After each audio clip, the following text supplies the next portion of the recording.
So the Health, Finance, and Policy Committee is called to order. Good afternoon, everyone. Glad to have you here. We're going to remind all the participants here to please mute your feeds and for members to use the raise your hand function if you'd like to ask a question.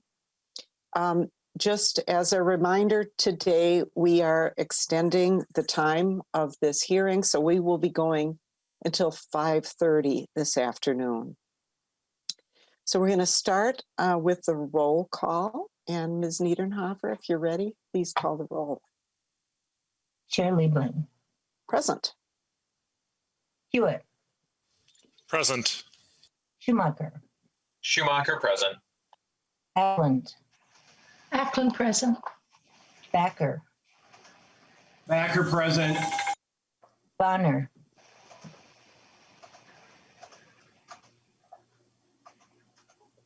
Bonner. Bierman. Present. Bolden. Present. Damath. Present. Freiberg. Present. Grunhagen. Present. Keel. Present. Morrison. Present. Munson. Present. Pryor. Present. Quam. Present. Ryer. Present. Schultz. Present. Wolgamott. Wolgamott, present. The quorum is present. All right, thank you. So quorum being present, the first order of business is to approve the minutes of February 8th. And Representative Pryor? So moved, Madam Chair. Thank you. Representative Pryor moves approval of the minutes of February 8th. Any discussion to the minutes? If members would please unmute yourselves. All those in favor, please say aye. Aye. Aye. Any opposed? The motion prevails. The minutes are approved. Thank you. Okay, so we are starting today, members, with a presentation on masks from the Department of Health. And so let me just kind of lay out the day for you a little bit so that before we get started on the presentation. So we're going to get a background presentation, and we're going to hear from three presenters. We've got Dan Huff from the Department of Health. We have Chris Hogan, who's a professor of mechanical engineering at the University of Minnesota. And we have Dr. Ann Griffiths, a respiratory and critical care specialist. So I'm excited to hear what they have to say. And then we will hear a bill on this topic after we get through the presentation. So you will have an opportunity to ask questions after the presentations. So I would ask members to please hold your questions until we get through the presentation.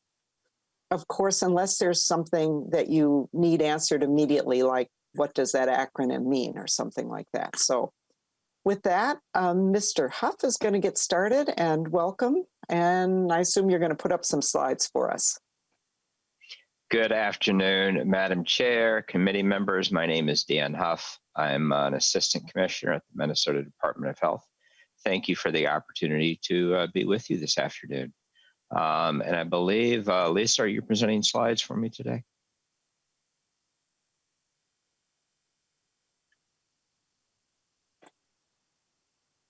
If we can get those slides up.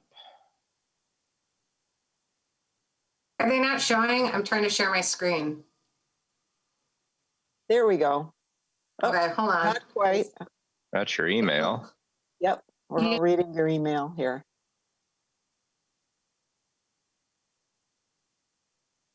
There it is. Fantastic. Okay. Thank you. All right. Next slide, please. So just wanted to talk about how respiratory diseases are spread. So COVID, or SARS-CoV-2, is a virus that causes COVID, is a respiratorily spread virus. Now, this picture is a wonderful illustration of what happens coming out of our mouth. But obviously, that's during a sneeze. Even when we're just breathing, water droplets, very small water vapor, which are just small droplets, come out of our mouth. You know, you go out on a day like today, and you can see the vapor that we breathe out, whether we're just breathing, we're talking, it comes out of our nose, it comes out of our mouth. And all of these little water droplets, if I'm infected with the SARS-CoV-2 virus, the virus will hitch a ride on these water droplets, and they'll float in the air a little while. And then if someone else were to breathe them in, then those viruses hitching a ride on those droplets can get down into the lungs and then infect the other person. Now, that's dependent upon how much virus am I emitting, how much virus are they sucking in, and then how vulnerable they are. How good is their immune system to fighting that initial onslaught? We do know that with enough virus, most people will become infected. And this virus is a highly infectious one. Next slide, please. Now, SARS-CoV-2 and the disease that it causes, COVID, is a very serious disease. Now, we know that there are many people that can have the disease and are asymptomatic. They seem to have very little of any effect from having infection. However, many people are not so lucky. And we do know that people die of the disease, but there are many people that have actually some pretty severe complications. The reason is that the disease attacks what are called ACE2 receptors. These are receptors found on some cells in the body. Now, the respiratory lining has a lot of these ACE2 receptors, but ACE2 receptors are found in our nervous system. They're found lining our arteries, which means that people have heart attacks. They have strokes from COVID.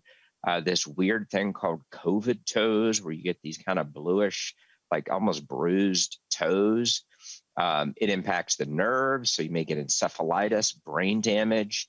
The kind of common symptom you've heard of, that weird thing where people lose their sense of smell and taste, that's because it is attacking the olfactory nerve.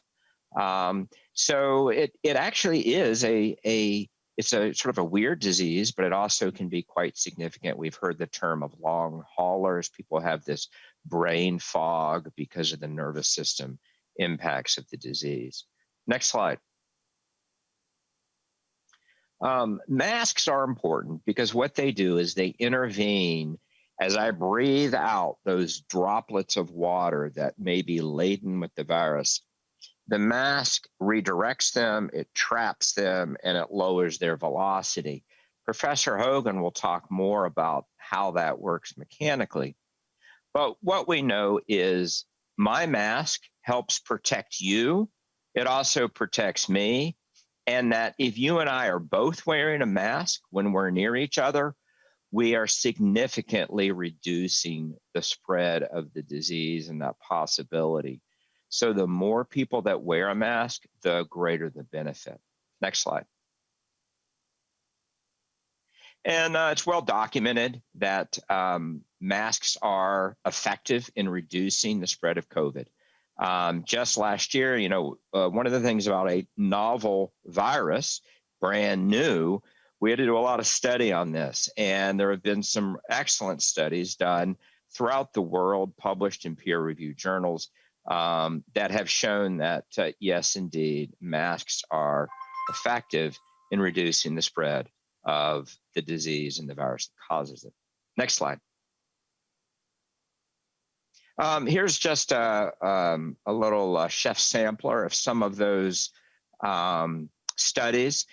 You may remember very beginning in the pandemic back last March, the USS Theodore Roosevelt aircraft carrier had a major outbreak.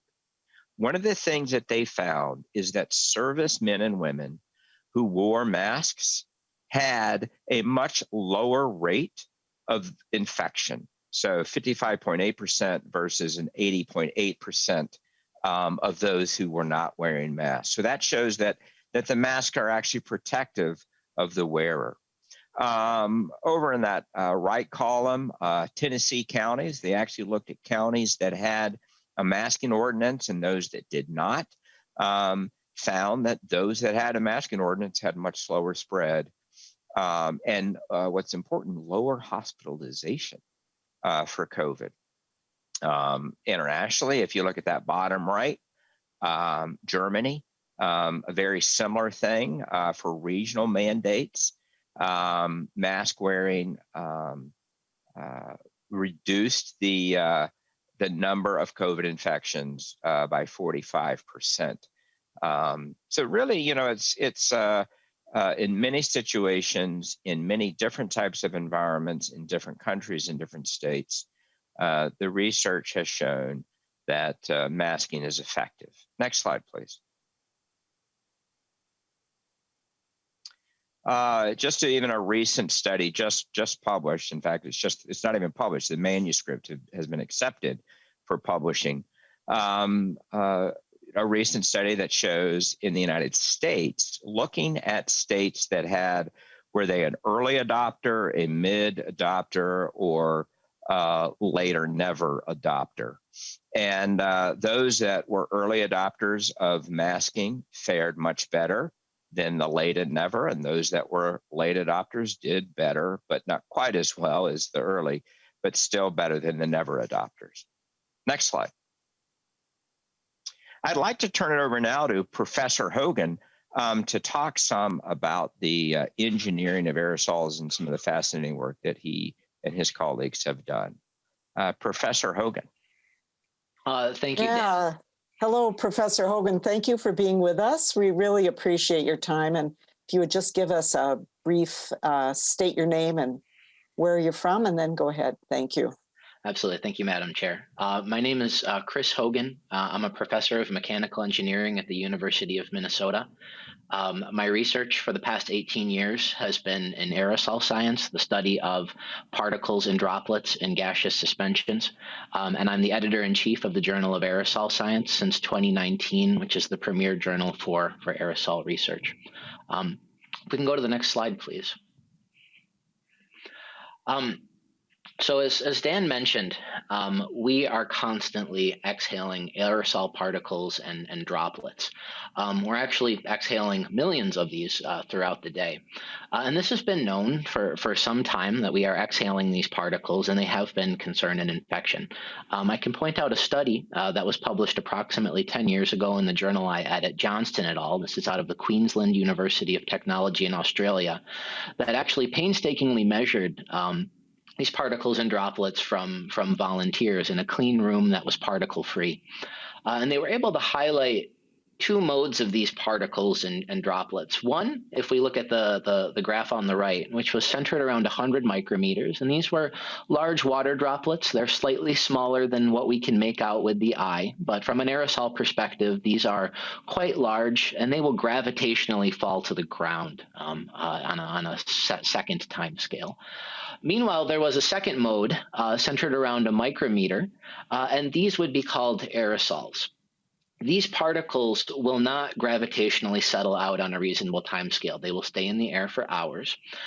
They won't deposit very efficiently on surfaces as well. They really are only removed from the air once we clear them. There's a growing body of evidence from a number of studies that these small particles can contain infectious viruses, infectious respiratory viruses, in particular SARS-CoV-2. And so we need to look for measures to protect ourselves from inhalation, not only of droplets, which we can certainly inhale, but also of these small aerosols, which don't clear due to gravity. So if we go to the next slide, please. So masks are a potential way to do this. I want to talk a little bit about how masks collect both aerosols as well as large droplets. We want to talk about this not just for protecting yourself, but protecting others from the aerosols that you may be emitting. So if we look at mask collection of particles, and we talk about these larger particles and droplets. Well, the reason that these masks collect them is simply because the particles are too large to bend around the mask. They can't bend around like the flow. They will inertially impact or be intercepted. And so if we look at this qualitative graph on the right, this is roughly how masks would behave in terms of their collection efficiency. And so the y-axis here, the vertical axis, would be collection efficiency. The largest droplets are really collected by any mask, an N95 respirator, a surgical mask, a cloth mask, even a poorly fitting mask that we believe leaks will collect our largest particles and droplets. They'll also do a pretty good job in the most part for our smallest aerosol particles. And this would be smaller than 100 nanometers or even smaller than COVID. And that's because these little particles wiggle around by a process called diffusion, and they eventually bump into the mask. And so there is in the middle a collection efficiency minimum at about 300 nanometers to about a micrometer, where masks may or may not do a good job in collection. The N95 respirator that you've no doubt heard of has an excellent collection efficiency even at its minimum. In fact, its minimum collection efficiency is 95%, where it gets its name. Surgical masks will still collect about 76% of these particles. Cloth masks or poorly fitted cloth masks may not collect particles in this size range very efficiently.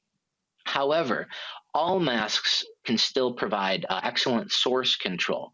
And the reason for that is when we exhale these small aerosols, they're not at this 1 micrometer or smaller size yet. They're actually much larger.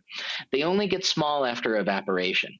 So masks are an excellent way to collect particles that we are emitting as the mask wearer, and they can be a good way to collect them from particles that are out in the environment. They can protect us and they can protect others from us. If we go to the next slide. So I've had the opportunity to be a consultant with the Mayo Clinic Division of Engineering, who's actually been studying this for the past 6 months and has a study which is going through the peer review process, which they've allowed me to share some of the results of. Mayo was interested in looking at the effects of a variety of masks as well as distance between individuals who were interacting with one another for a short time period, say 3 minutes. So a very quick conversation in a hallway, passing by one another in the supermarket. What would the effect of wearing a mask be? And they looked at this for 3 different scenarios. One, of course, having no mask on either individual, and these individuals were represented by respiratory mannequins. One was the source exhaling 2 micrometer particles. The other was the target inhaling these 2 micrometer particles, and we were looking at how many the target inhaled. So we looked at a no mask case, a mask just on the source, a mask just on the target, as well as a mask on both the source and the target, and quantified the differences in exposure to the target as a function of distance between the 2 individuals, going from 1 foot to 6 foot. And so if we take a look on slide 12, I believe we can show some of the results of this study. So if we go to the next slide.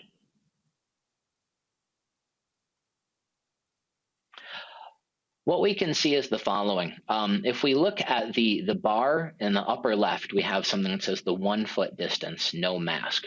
And we'll use that as our baseline. That's 100% exposure, neither is masked. So this is a high level of exposure. As we increase to 3 foot and 6 foot distance, our exposure certainly does reduce, even in the absence of masking.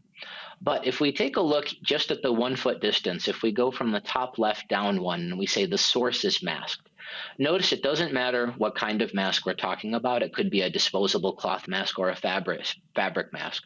Our exposure is already reduced more than being 6 foot apart just by having that source masked. And that stays true at the 3 foot distance and the 6 foot distance. We can really reduce exposure by all remaining masked to one another. Target masking also protects the wearer to some extent, and both masked is the ideal. If we can play the video.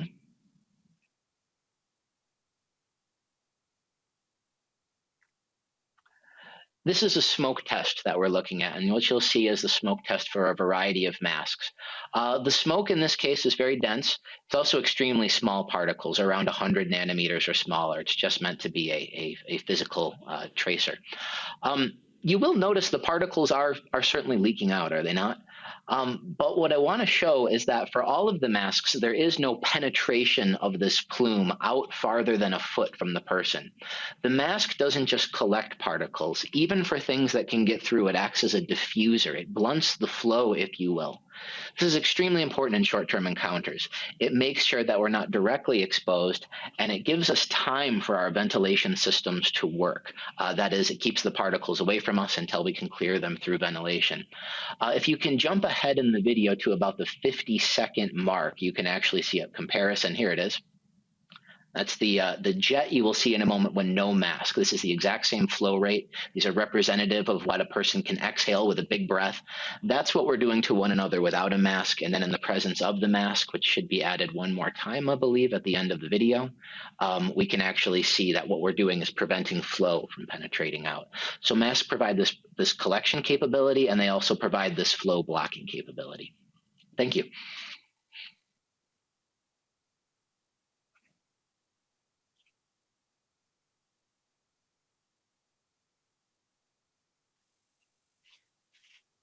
Thank you, Professor Hogan. With your permission, Madam Chair, I'd like to continue. Sure, let's go ahead. Are we ready for Dr. Griffith? Almost. Griffiths? Okay. I'm going and you to have present a couple more slides, just Okay. on masking in general, to make sure that Mr. masks achieve the most effective use. We want to make sure that they fit both over the nose and the mouth. You know, we are breathing out of our nose, and that is projecting particles, so it does need to be over the mouth. And it should be, you know, fit securely. And as Professor Hogan showed, in addition and used with social distancing is when we get the maximum in. Next slide, please. So we want to use a breathable fabric that's tightly woven. Cotton can be good. We want it to be 2 or 3 layers. Some people have masks where they can put like a coffee filter in, and that adds a disposable filter in that increases the effectiveness of the mask. We do not want to have a mask with a valve. A valved mask actually just provides like a hole when you breathe out. It's protective for you when you're breathing in because the valve is closed, but it is not protecting other people because you're actually just projecting it right through that hole, which is the valve. Next slide. There's lots of different masks. You may have heard of the N95, as Professor Hogan mentioned. N95 is actually a respirator. And we're not talking about that here because it is a personal protective equipment. To be used effectively, a respirator has to be fit tested and used by trained personnel. We also still globally have a shortage of N95 masks, and we have prioritized those who are directly caring for sick individuals, so our medical care providers, first responders, et cetera. Next slide. Now, Chair Riebling, I'd like to turn it over to Dr. Griffiths. All right. Well, thank you so much. And Dr. Hogan, thank you. That was really interesting. So, Dr. Griffiths, welcome to the committee. Thank you for being here. If you would just state your name and. Hi there, I'm Ann Griffiths. I'm a pediatric pulmonologist at Children's Respiratory and Critical Care Specialists, as well as Children's Minnesota and Gillette Children's Specialty Healthcare. Madam Chair and members, thank you for having me today. Please go ahead. Okay. As I mentioned, I'm a pediatric pulmonologist. I'm also the director of the Primary Ciliary Dyskinesia Center at Children's Minnesota and a member of the Centers for Disease Control and Prevention E-cigarette or vaping associated lung injury response clinical working group. I provide medical care for children with a range of lung diseases spanning from mild asthma and episodic abnormal behaviors of breathing to conditions that cause scarring in the lungs like cystic fibrosis and primary ciliary dyskinesia, as well as those who rely on tracheostomies and ventilators at home to breathe. I'm here to speak in support of this bill. Fortunately, thus far, children have had a low likelihood of severe or debilitating disease associated with COVID-19. And while the severe cases will stand out in the minds of those of us who have cared for them in the ICU, the hospital, and the rehab unit, children rarely appear to seek care alone.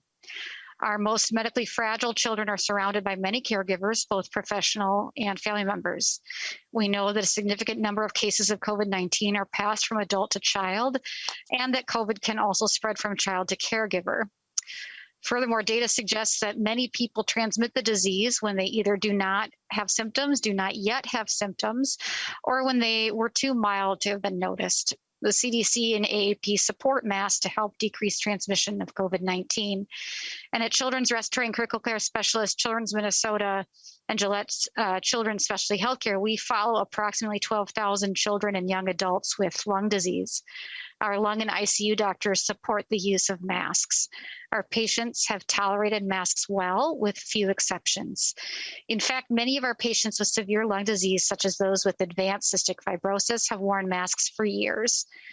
We encourage families to practice mask wearing together so that children can get used to how it feels to breathe through a mask. It does feel different.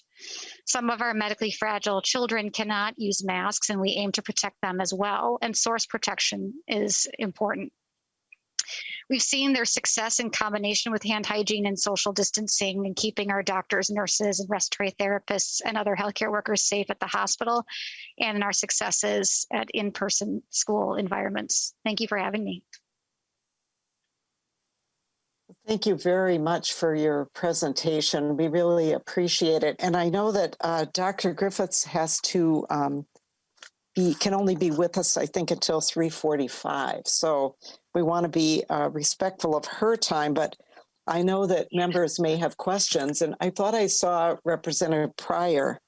I'm sorry, I've been having a little technical difficulty here, so the staff is having trouble giving me the list of people speaking. But I think we're good now. So I think I saw Representative Pryor. I'm going to call on you first, and then I see Hewitt and Bierman. Representative Pryor? Thank you, Madam Chair. And my question, I think it was answered, but if it would be all right to maybe review it again. And it was the testimony from Dr. Hogan about, and it was the chart that showed the different mask types. So N95 and then down to the cloth masks. And I know you were saying collect or the collection. And I just wanted, when I was listening to that, and then at the end, what was, I think, more clear to me is that even if it's the mask is collecting it, so we're not breathing it in, is, I guess, what I wanted to be clear that I understood, that it's not just collecting from the source, but that it's the mask is collecting the aerosols that could be carrying the virus so that we don't breathe them in. So if we could go back and look at that again and some clarification on that. And Representative Pryor, was that question for Mr. Hogan? Yes. Okay. Mr. Hogan, and I understand that, okay, I think my technical problems are solved now, so I do have the list, and also I heard that Mr. Huff has a couple extra slides. So Mr. Hogan, can you address that question first? I don't know if the other slides pertain to that or not, but. Yes, thank you, Madam Chair. I'd be happy to address that, and thank you for the question. There is different sizes are collected with different efficiencies, and 100% means everything is collected that either is coming in or coming out, and that's what we want. For sufficiently large particles and droplets, we do have 100% collection efficiency, really, with all masks, which is a nice thing. Oftentimes, when we talk about mask efficiency, we're often talking about them in terms of their worst case scenario, not their best. And cloth masks, even these loosely fitting cloth masks, will collect particles and droplets that are larger than about 5 to 10 micrometers, whether we exhale them or whether we inhale them.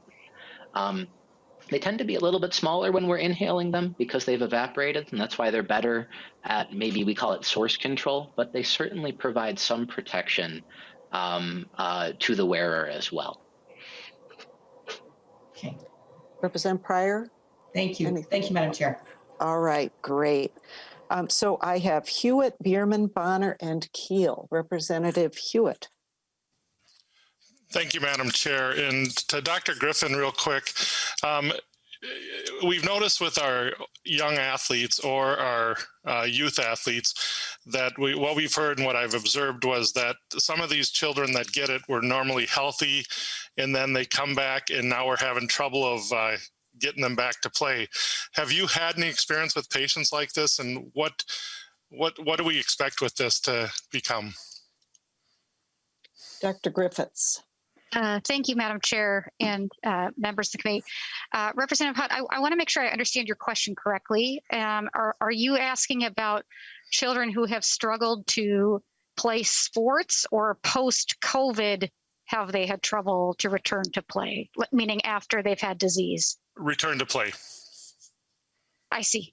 Thank you. I think I think return to play without the illness itself, you mean in terms of challenges of participating in teams and activities, is that correct? Well, with the COVID itself, if you had a COVID patient that was an athlete, then we tried to get them returned to play. So there are concerns in the American Academy of Pediatrics in terms of cardiac dysfunction after COVID. And as we're seeing from MISC, which is essentially an inflammatory process where the antibodies are fighting multiple organs in the body. One of the organs that gets attacked is the heart. And commonly in MISC, these children have had no underlying medical problems. In fact, that's really been our norm, is that the children in the hospital with MISC at Children's Minnesota had no underlying medical conditions. They had either their heart is essentially stretched to the point where it's not working, called cardiomyopathy, or the blood vessels that supply and feed the heart themselves have been dilated and are not functioning well. So yes, we are very careful in our approach with those children and the safety of returning to sports and activities. And they work closely with the cardiologists here in the state, as is recommended by the AAP. Madam Chair. All right, Representative Hewitt. One real quick follow-up. Dr. Hogan, real quick, if you could answer, are there sports more susceptible to the aerosols than other sports? You see it in professional hockey right now, but what are you seeing in your studies, if any? Mr. Hogan? I don't know if you're doctor or Mr. Are you a doctor? It's PhD, but it's okay. Neither here nor there. And thank you, Madam Chair. I am not able to speak to differences with respect to different sports, other than as a fan of the NFL, noticing when certain players were out with COVID. That said, what I can say is that there is a direct correlation between the volume that we speak at, sing at, or shout at, and the number of particles we produce. And we know that risk is elevated for infectious aerosol emission when people are speaking or talking at a high volume. And so activities that are associated with that could be classified as higher risk. Thank you. All right, thank you. Let's go to Representative Bierman.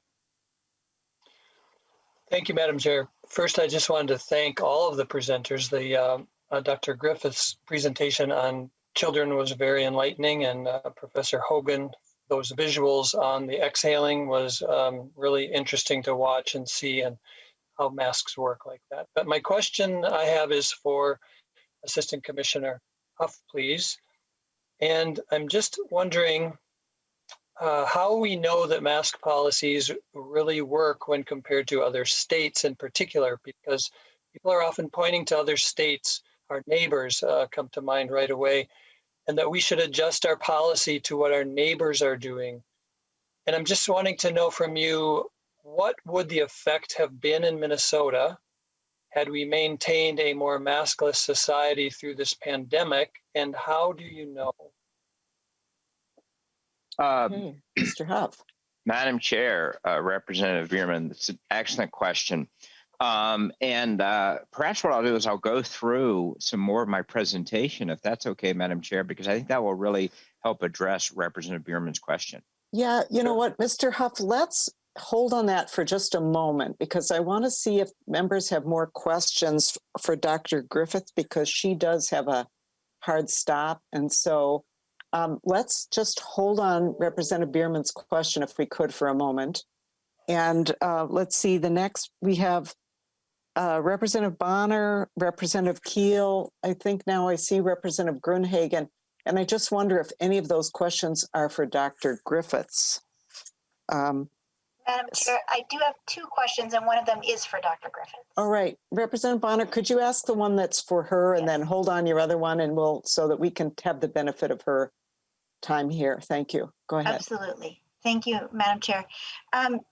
So Dr. Griffiths, I know you mentioned that you felt really comfortable with, you follow about 12,000 children, and specifically that you kind of follow their respiratory health in your area of expertise, and that many of them have in fact worn masks for some time and done so and fared quite well.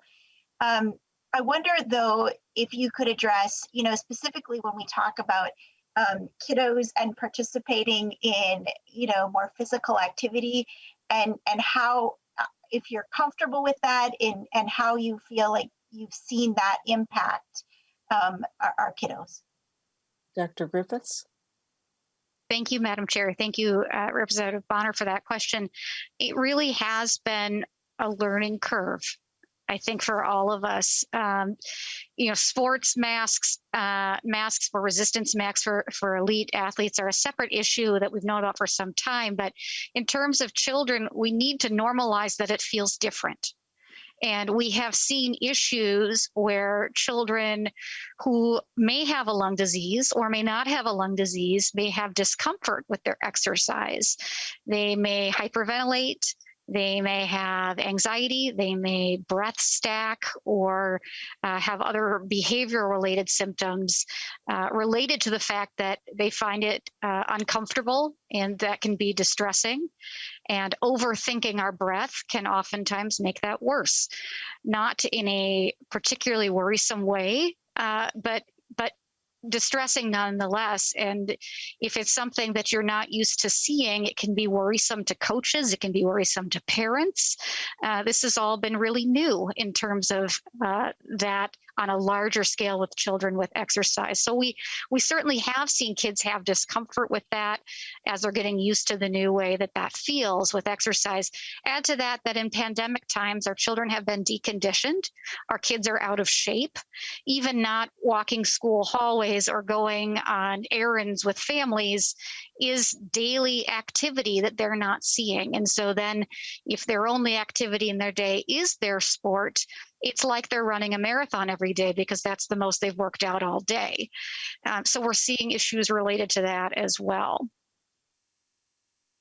Representative Bonner. Madam Chair, thank you. And I guess my other part of that question is too, but I'm curious, have you seen the children expressing issues in, you said there's some issues with tolerating because of discomfort, but in terms of, overall health and their ability to have a mask and wear it, I'm just curious if you could speak to, is wearing the mask impacting their health in general, aside from those folks who may, be uncomfortable? Dr. Griffiths. Thank you, Madam Chair. So that's a great follow-up question. In terms of whether or not masks are affecting their health in general with activities and sports, I think we have to think about how we define health. In terms of lung disease, really, we haven't had patients who have had worsening lung disease related to wearing their masks. We have seen difficulties with breathing with vocal cord mobility, where they've changed the way that they're breathing. We've seen that hyperventilation, that breath stacking. We are not seeing this trigger severe lung disease, no. Of course, this is separate from children who are neuromuscularly weak or medically fragile, cerebral palsy, other cognitive delays, as well as physical delays. That's a separate category, but we're not seeing these masks cause significant lung disease in our children.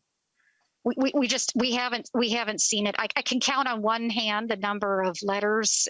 People ask us all the time, is your group writing mask exemption letters? And we take that question really seriously.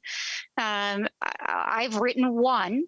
And the mask exemption letter I wrote was for a child with severe sensory integration and autism. And because the child had asthma, the primary care doctor really wanted me to write the letter, although I felt it had nothing to do with the child's asthma, but they wanted to make sure that the asthma doctor was okay with this. And as it turns out, while it was very anxiety provoking for her and very difficult for her to get used to that sensory difference, when she went to school with a shield, she decided she hated the shield and she asked her mother for the mask. And then the one letter that I've written, now that child wears a mask. Certainly there are other children who cannot wear masks because of their physical impairments, but that's my N of one. In our practice, we can really count on one hand where we've not been able to successfully have children wear masks who would otherwise be able to. Thank you. So Representative Keel, is your question to Dr. Griffiths? Because we just have 5 more minutes with her. Yes, please go ahead. Thank you, Madam Chair. Dr. Griffiths, I am hearing from athletes, parents of athletes, that when they are playing, their masks become soaked really quickly because of the moisture in the area they're in or just sweat and, so I'm wondering when you're playing hard and breathing in as well as exhaling, is that moisture not damaging to the lungs? And are we seeing, I'm guessing children get through diseases easier, but are we seeing an increase in pneumonia and other types of breathing issues, especially with probably more teenagers are, working harder at athletes at that point, at running and exercise? Dr. Griffiths? Thank you, Madam Chair. Thank you, Representative Keel. That's also a really important question. Yes, we are seeing certainly increased moisture and sweat and wet masks with exertion. Absolutely. It is a bear. It is a pretty big nuisance in terms of disruption and needing multiple masks to switch out. We do recommend switching out masks when they are notably soiled or notably wet. It is more difficult to breathe through a very wet mask. We think it's less effective as well. No, we are not finding that the moisture is more damaging to lungs at this point. In fact, children with asthma in general breathe better in moisture and humidity. So we tend to find that things like cold air, and which can often be a trigger for asthma attacks, we're seeing less of those with mask wearing. We think that's related to moisture and humidity. The cilia, or the little hairs lining the airway, they like moisture. When it is the depths of winter in Minnesota and we've got our heat cranked up and it's cold outside and our houses are dry and we all kind of cough and hack in our polar vortex, part of that is a dry airway. We're seeing less of that with mask wearing. We're actually not seeing an increase in pneumonia. Overall, we're not seeing an increase in hospitalizations. If anything, we've had a decline. There's certainly been a lot of interest in terms of volume of cases within pediatrics. And with mask wearing, I would say my partners and I all have felt that our asthmatics have been the best controlled they've ever been. We're seeing fewer infections overall and fewer pneumonias. Thank you, Madam Chair. It just occurred to me when Dr. Griffith was saying this. Do you know the difference between, and this is a bigger question, so maybe something we can think about in later conversations, but we have students that are attending school on a regular basis. We have students that are not, they're doing distance learning or in between. Have we noticed a difference at all in how exposed they are, asthma, those types of things? There's a lot of difference between who's doing what. I know a lot of private schools, well, I think most of them are actively in school and playing sports. And then we have public schools all over the board as to, where they're going, if they're going to school or not. So wondering if you're seeing any difference there. Okay, and I know that Dr. Griffiths has to get going, but can you take a stab at that, Dr. Griffiths? I'll do my best. Thanks, Madam Chair and Representative Keel. I think I'm understanding the question correctly, and please do correct me if I'm wrong, Representative. Your question is, am I seeing a difference in terms of exposure and risk as it relates to school or sports and illness? Is that right? Yes, I'm seeing you nod. Yes. So I would say across the board, we are seeing fewer infections, fewer flares of their underlying lung disease. Our patient population really does run the gamut at Children's Respiratory, kind of a 50-50 split from a payer mix, you could say.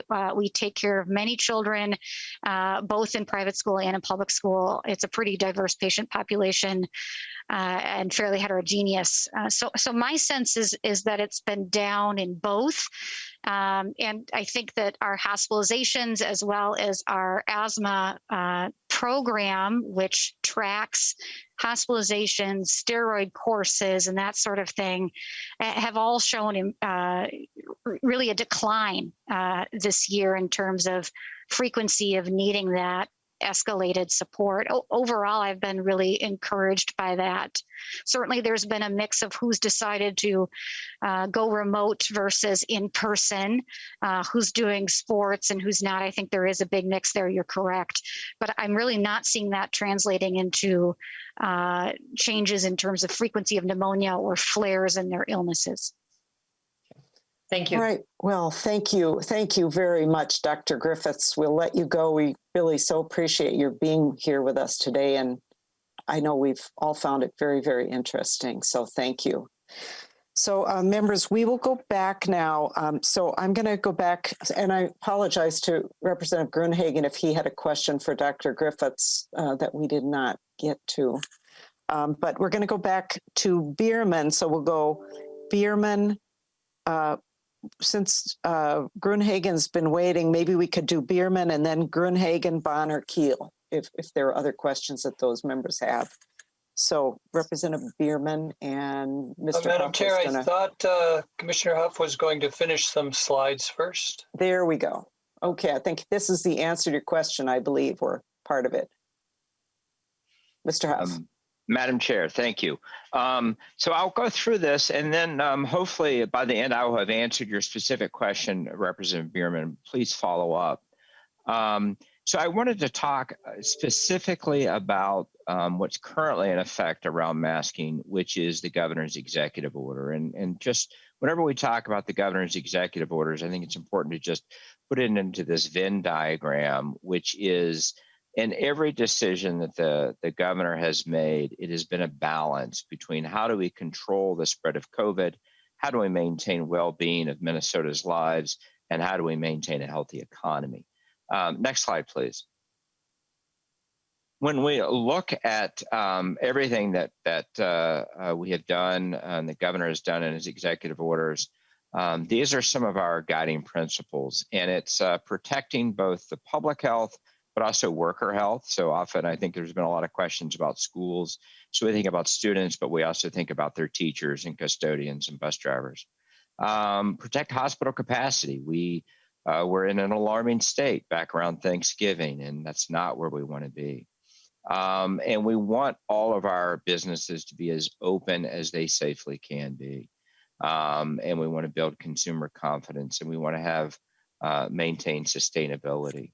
And then equity is a thread that is throughout everything that we do, as we know that there are disparate impacts of COVID as there are for many diseases. Next slide, please. So the executive order on masking became in effect of the end of last July, and it requires people to wear masks in all indoor public spaces unless you're alone. And that workers need to wear them even in outdoor situations where social distancing cannot be maintained. Next slide, please. There are some exemptions. Children 5 years and younger are not required to wear a mask. And in fact, children under 2 probably should not wear a mask because they do not have they're just not old enough to be able to control that mask, and it could be a choking hazard. And then if you have a mental or a medical disability that would prevent you from being able to tolerate a mask, then an alternative should be used, such as a face shield. Next slide. Consideration for face shields. Now, face shields do not substitute for the effectiveness of a mask, but they can be used if masks cannot be tolerated. That is a full face mask. It's you may have seen some of these sort of half masks. Those are not allowed under the executive order. Next slide. State by state, we have masks in many states. So you will see a representative. We do have 3 surrounding states, neighboring states, that do not have masking, and I'll show some of the comparisons there. Next slide. Since we passed the governor enacted the emergency executive order for face coverings, we have significantly increased the use of masking in Minnesota. Next slide. So this kind of gets to your specific question. To ground us in this slide, this shows the case rate per 100,000 people from the beginning of the pandemic, when we had our first case back in April of last year, up until I think this goes through about a week ago. And you will see that our case rate went up in May last year. That's when we had our first kind of peak, and then went down and was very stable through most of the summer, and then started to increase in the fall, and then hit an exponential growth phase where we hit that really alarming period in Thanksgiving. We had our dial back, and subsequently we've gone quite down, steadily down. Next slide. Hospital admissions follow closely case rate. You have just a percentage of the cases that end up in the hospital, and they usually lag there. Next slide. You can see that same trend is for ICU admissions. So the more cases we have, the more hospitals we have, and the more ICU admissions, and that there's a bit of a lag there. And then finally, the next slide, you have deaths. So deaths, again, the more cases we have, the more deaths we have. It's a pretty straight percentage of our case growth. Next slide. If we look at our growth this last fall, when we hit our peak, surrounding states in the upper Midwest also hit a peak. What you will see is that our peak was smaller and shorter in duration, especially compared to the Dakotas. And if we look at our death rate then, next slide, we see, so the star here is when a state hit 1 death per 1,000 people. So think of a game at the US Bank Stadium, a football game, and of all the people watching that game, 64 of them die. That's 1 out of 1,000 people. So North Dakota hit that first, then South Dakota, then Iowa, and then quite a bit later, we in Minnesota hit it, and then Wisconsin hit it after us. It's interesting that if we looked at the case rate of death in just the period of the fall surge, Wisconsin actually outpaced us in death. If we compare ourselves to the Dakotas, if we had the exact same death rate that they had, over 4,000 more Minnesotans would have died last year. Now, is it just the masking? I would say it's a combination of the factors that we in Minnesota have done differently than the Dakotas, but they have been significant. So that's over 4,000 Minnesotans that were able to celebrate the new year, where if we'd had the same death rate of the Dakotas, they would have been dead. Next slide. Just to go again about how tricky things can move. And I think this is, there's been a lot of questions about, why do we enact, the governor, why did he do a dial back here or a dial back there? And I think it's because the nature of infectious disease is when it hits an exponential growth. We can see that with mitigation measures, masking and other mitigation measures, we were able to keep case growth really stable. But once it started to increase, we hit a period of exponential growth, and it's always challenging to know when we hit that. So last fall in September is when we first reached 15 cases per 100,000. Today, by the way, we are about 16.6 cases per 100,000. So we're still above that 15, although we're dropping, which is good. So at that point, we started to grow. Our cases started to increase. And within 3 weeks, we'd gone from 15 to 20 cases per 100,000. 2 weeks later, we went from 20 to 30. And then within 2 to 3 weeks after hitting 30 cases per 100,000, we hit 120 cases per 100,000. And what we find is anything above 10 cases per 100,000 is in a danger range of starting to accelerate and then hitting that exponential growth. And while we are seeing good progress in our numbers, we are still at an elevated level. And this exponential growth chart is why we are still in public health hesitant to go celebrate our great numbers, because we're not where we need to be to really prevent us from going back into this quick exponential spread. Next slide. To give you an idea of what happens with our case rate, I said we're at 16.6 cases per 100,000, which is much better. Even then, though, at 15, we would have 80 deaths per week.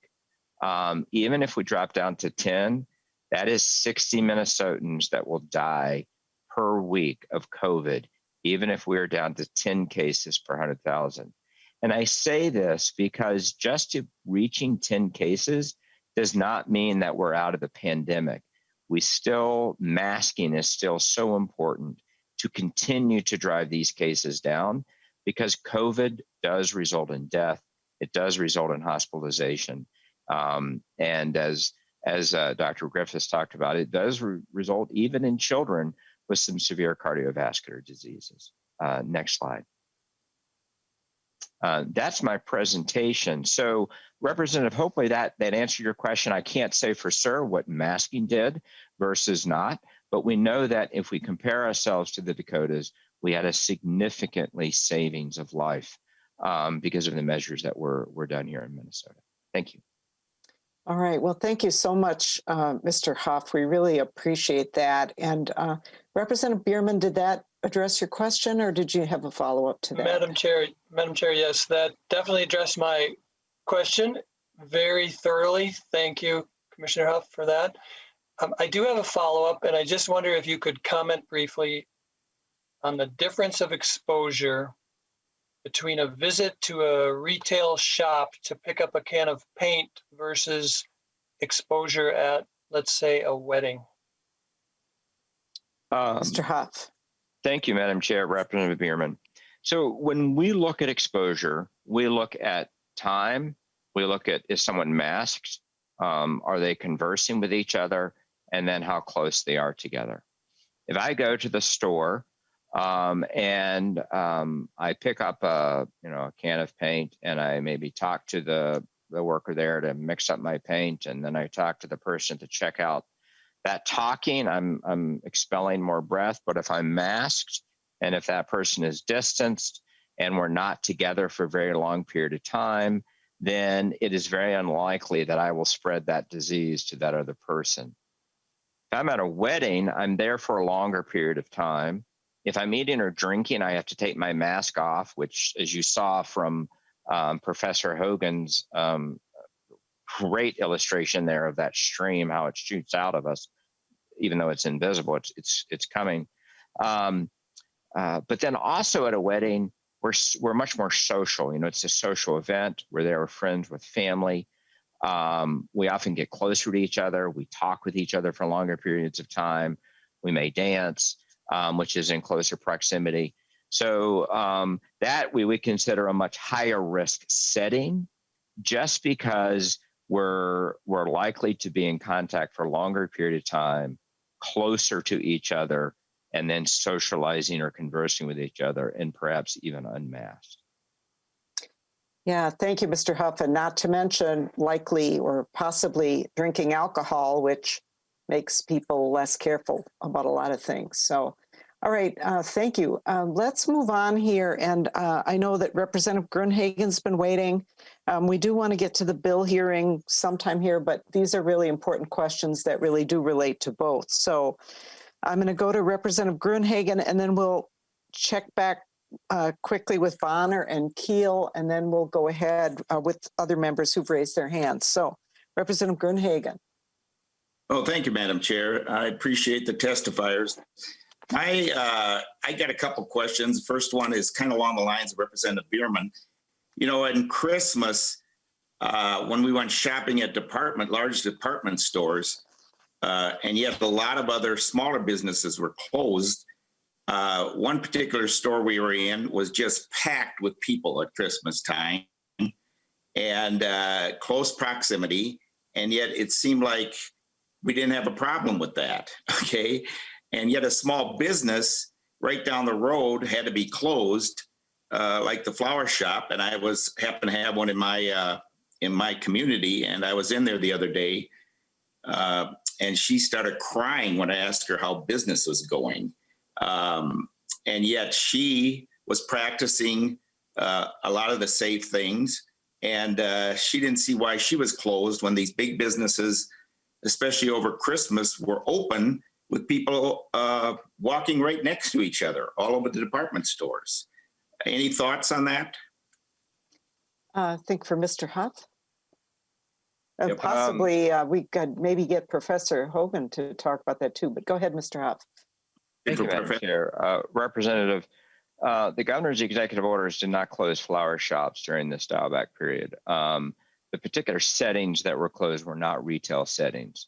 Now, the instance that you gave, yes, there is risk. When we're in a global pandemic, anytime that we are interacting outside of our household, anytime that we are not maintaining social distancing, anytime that we're doing that for a period of time, that increases the risk. So it is not that those are safe, but they are lower risk than the settings that were part of the dial back, which included gyms, included restaurants and bars, because those are settings that are higher risk. People are there for a longer duration. For gyms, they are exhaling at a very high rate because they're exercising.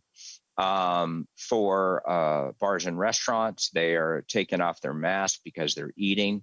Both of those settings are often kind of social. You kind of see the same group of people when you're going to work out at a gym, or you see the same group of people, or maybe you're visiting with friends at a bar restaurant. So that social setting means that you're conversing more and laughing and talking, which propels droplets farther.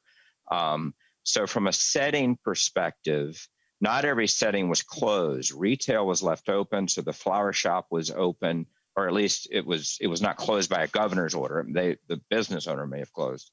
But I think you point out appropriately that all settings have risk. It's one of the reasons that masking is so important, because it really does it's an incredibly sort of low intensive, low economic impact, low social impact way of really curbing disease and making all of our situations safer, all of these, whether it be retail or others. Thank you. Yeah, thank you, Mr. Huff. And I don't know if Professor Hogan wanted to weigh in on any of the questions about the different settings, or you don't have to, but I just didn't want to skip if you had something you wanted to add. Thank you, Madam Chair. I'd be happy to. So we have, of course, masking, which helps reduce risk, but does not completely eliminate it, and social distancing as well. One other factor in these various scenarios is what we call the air change rate in the rooms that we're in, which is the number of times per hour that the air is reset, if you will.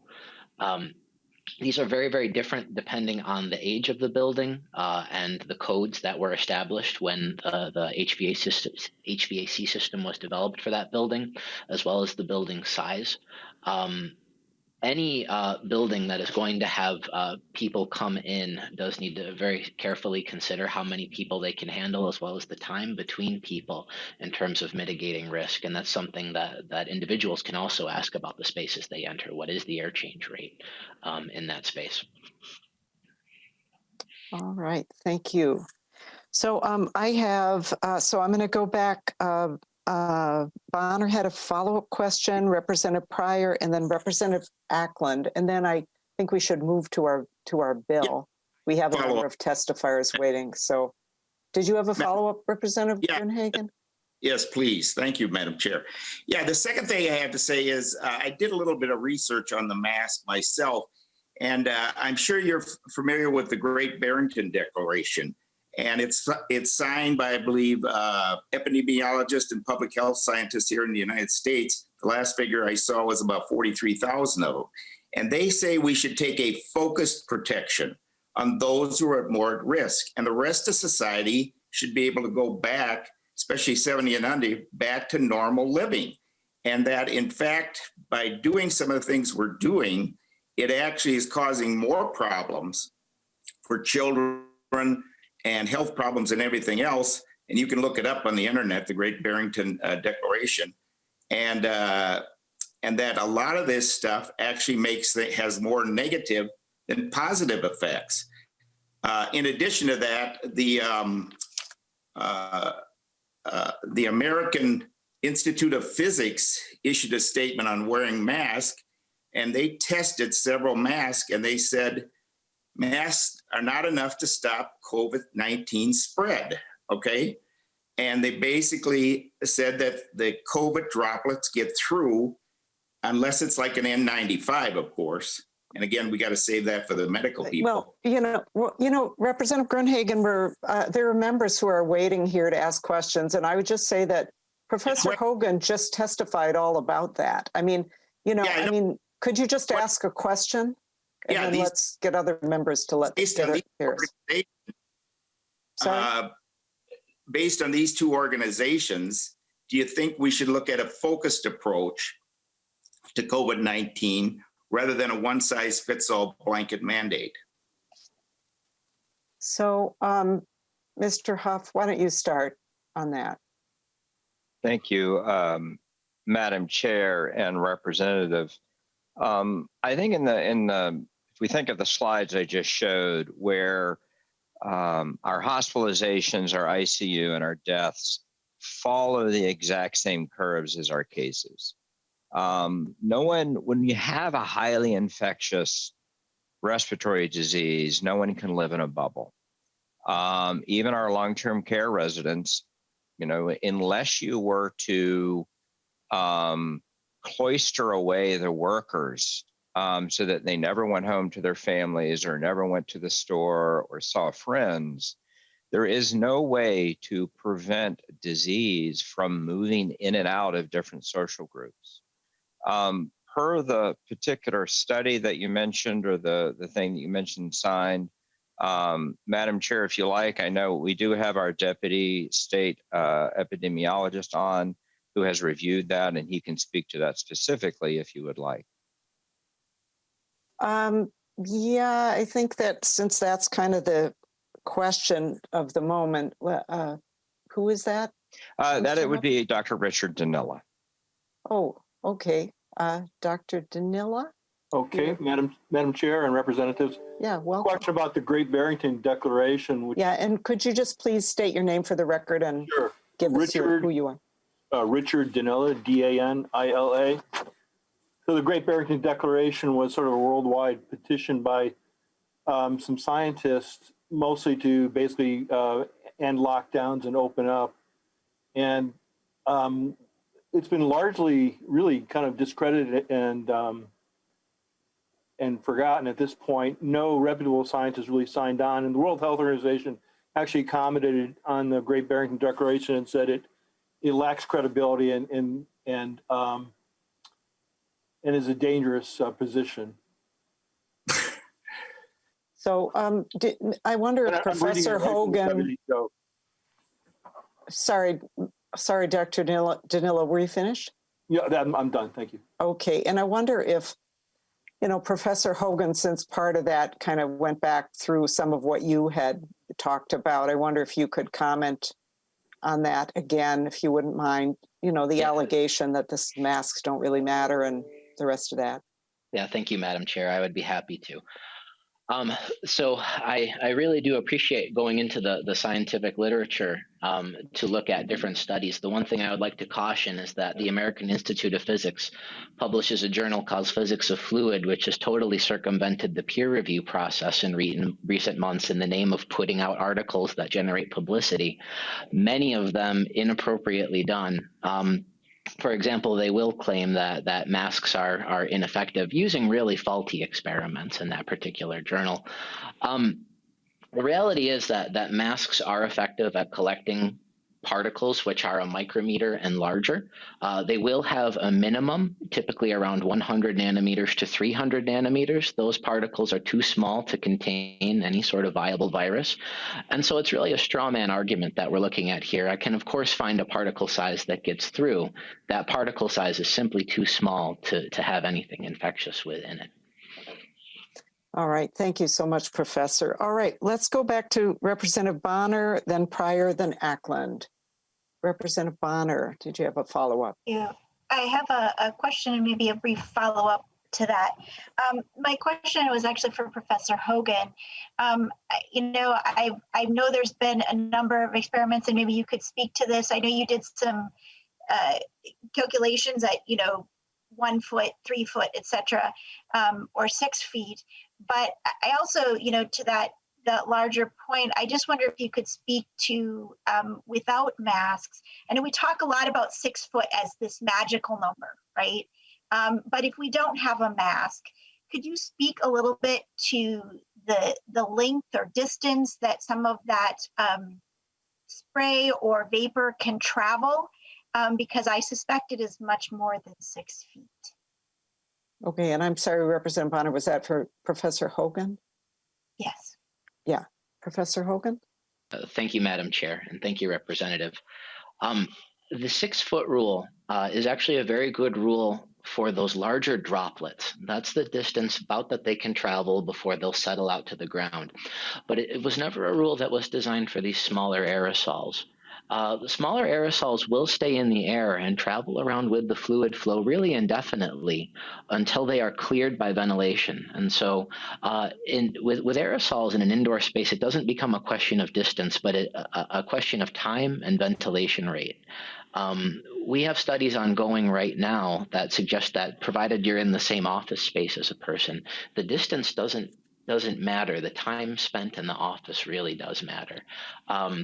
I do want to emphasize that masks, of course, just simply reduce the amount of particles being emitted by a person and reduce the amount that you inhale. And so it will reduce those risks in really every environment that we can think of. Okay, thank you so much. Okay. Madam Chair, yeah, may I follow briefly? Well, real briefly, because we have 2 other members. Yeah. Go ahead. I will. Thank you for that. I really appreciate that, Professor Hogan.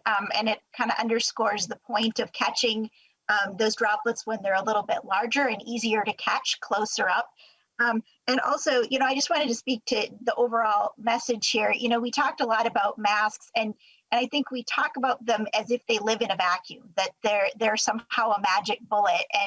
And Dr. Osterholm made the comment the other day that just like if you're in a car accident, what will save you? Is it only an airbag? Probably not. Is it only a seatbelt? Probably not.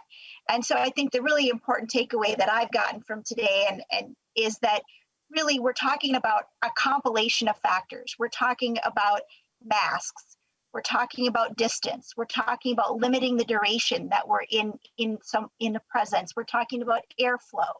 We're talking about washing your hands and using common sense measures, and that all of those combined are really the key to keeping down spread. And I really appreciate that. Thank you.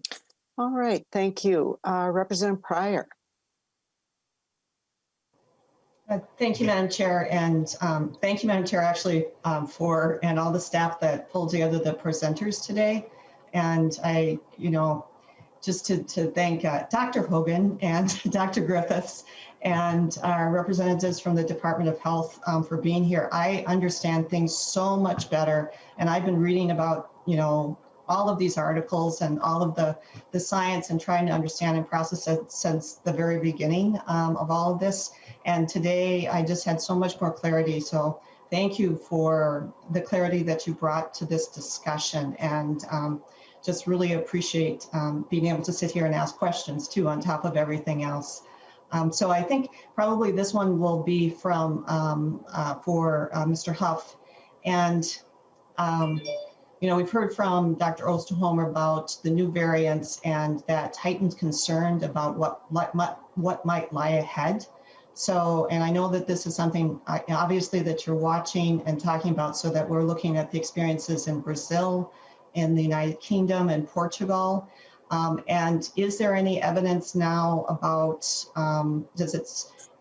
is anything coming forward for masks, or is there other, I know that the United Kingdom had to do another shutdown because of the high levels of hospitalization and deaths. Is there anything that should be thinking about and knowing about, especially, as we talk about this preventive measure of mask wearing? Mr. Huff? Madam Chair, Representative Pryor, we are definitely concerned about the new variants that you've discussed. Our public health lab does whole genome sequencing. We do surveillance for this. We have detected, I believe now we're at about 18 cases of the B117 variant. That's the variant that was first identified in the UK. We have at least 2 cases of the P1 variant. That's the variant that was first identified in Brazil. We also have a couple cases now with a variant coming from the West Coast. In looking at the epidemiologic studies and just how swiftly the B117 variant moved through the UK, it does appear that it may be anywhere between 30 to 50% more infectious. So that's definitely of concern. I think it just underscores the importance of mask wearing. We have, and are providing just some updated guidance. Some people have asked, should we do double masks? Definitely that, the more fabric layers you have, the more effective the mask. Some people have talked about that Swiss cheese effect. You have a slice of Swiss cheese with holes here, and you put another slice here, and if the holes don't line up, you can actually form a more, permanent barrier there. So I think it just underscores why masking is so important, but why these other mitigation measures we've talked about are also so important. We want to continue the amazing progress that Minnesotans have fought so hard for. The dial back over the holidays was very difficult for all of us. We do not want to lose that progress. So I think just speaks to the importance of these mitigation measures. If you have any additional questions on the variants, I know that either our state epidemiologist or deputy epidemiologist can speak to those directly. Thank you. Yeah, thank you, Mr. Huff. And I think rather than do that, because it takes us just a bit off topic, but any follow-up, Representative Pryor? Okay, thank you. Representative Ackland, thanks for your patience. Please go ahead. Thank you, Madam Chair. And thank you to the presenters. Very good, very useful. Mr. Huff said something about the USS Theodore problem that they had, and the difference between those who wore the mask, excuse me, and those who didn't.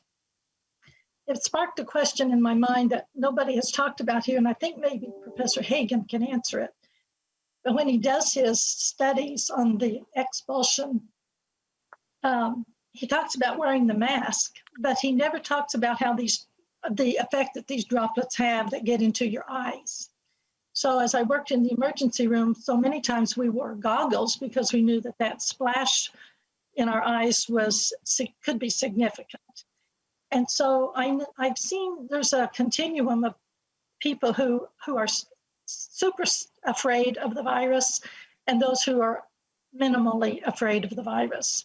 And for those who are super afraid, I'm just wondering if goggles are an option for them if they really want to truly protect themselves, or what is the chance if these droplets get in your mouth versus your eyes or eyes versus your mouth?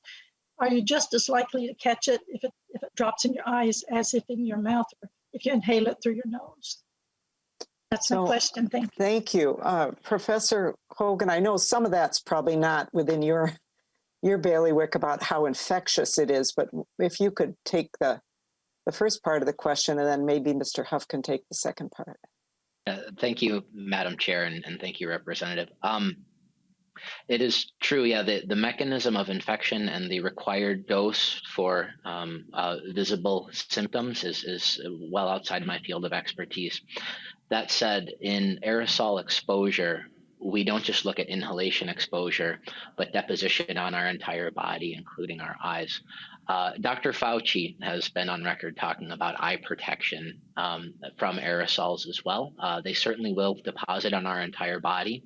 And that is a good point that we should think about the fact that when we've been out and we've been exposed, it's not just potentially through inhalation, but through deposition on everything. And we should think about really, washing our clothes, washing our hands, washing our hair is actually a great surface for deposition as well when we return home. Thank you. And Mr. Huff, did you want to comment as well on the? Did you catch the question? Thank you, Madam Chair. Yeah, Representative Ackland. There are studies that show that masking in addition to a face shield improve the efficacy. I think you're right that there is concern of the splash that we talk about, and a face shield is protective of your eyes. It's one of the reasons in our Safe Learning Plan, we strongly encourage educators to wear both a face shield and a mask. My wife, who works in elementary school, wore her face shield and mask at lunch yesterday, just because lunch can be a little messier, especially when you're dealing with kindergartners. So yes, you're right. It definitely adds to that protection. It's another barrier to protect the eyes and the mucous membranes there. Thank you. Yeah, Representative Ackland. Thank you very much. Okay, thank you. So we are going to then move to the bill. Thank you so much to the presenters. And if you can stick around in case there are questions as we go through the bill hearing, that would be really great. But we're going to hear House File 604. Representative Jordan is here. So members, what we're going to do, we have a number of testifiers, both for and against the bill. And Representative Jordan is just going to make her little presentation, and then we're going to ask House Research to walk through the bill. And there's an author's amendment too, which we'll walk through just so everybody knows what's in the bill. And then the idea is to go to the testifiers. So what I'd like to do, if it's okay with everyone, is we've designated that we would give a half hour to each side. So we're going to take the testifiers who are opposed to the bill.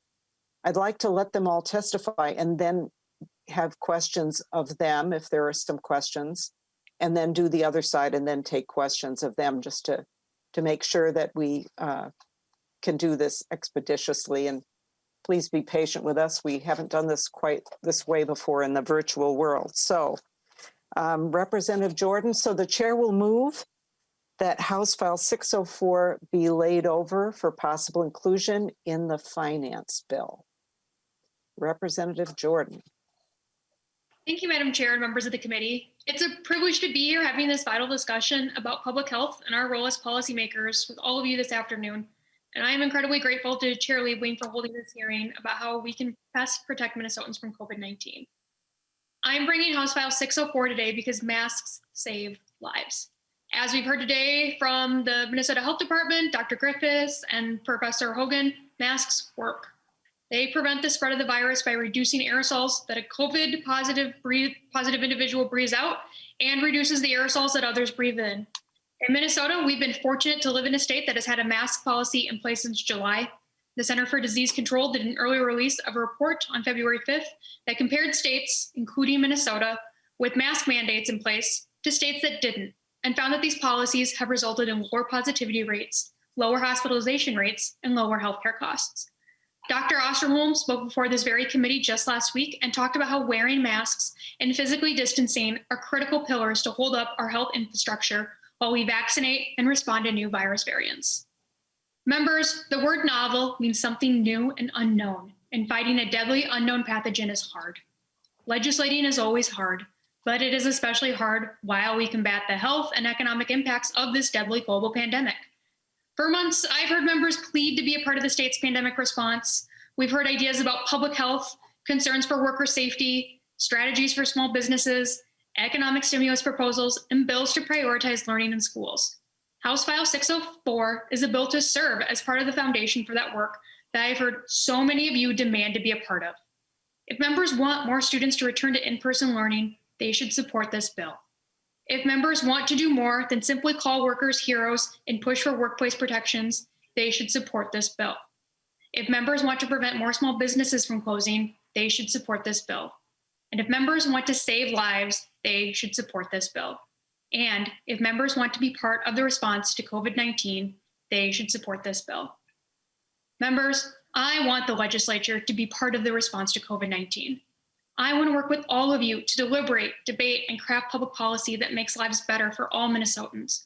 We all ran for office to do this work, and we will hear a testimony from healthcare professionals and talk about ideas to make this bill better. My understanding is that the bill will be laid over to give us a chance to continue to work on this bill beyond today. I sincerely hope to work with each of you on how to improve this bill. That is our job as legislators.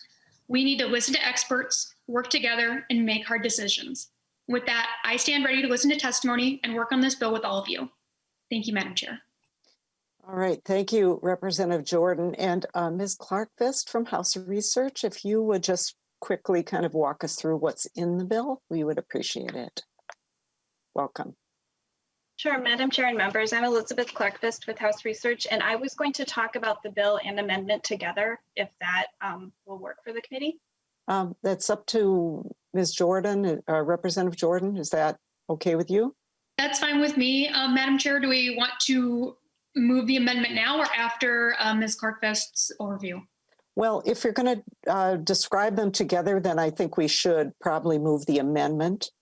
So there is an author's amendment to get the bill in the shape in which the author would like to discuss it. And that is the A5 amendment, I understand. So on behalf of the author, the chair will move the A5. And so we'll just, if members would unmute, we'll just see if we have the votes to adopt the A5. And then we can just, Ms. Clark-Fist can describe it all together. So all in favor of the A5, please say aye. Aye. Aye. Aye. Aye. Opposed, no?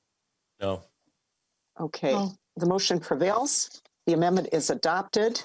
And thank you. And so, Ms. Clark-Fist, go ahead and describe the bill as amended. Okay, Madam Chair and members, again, I'm Elizabeth Clark-Fist with House Research.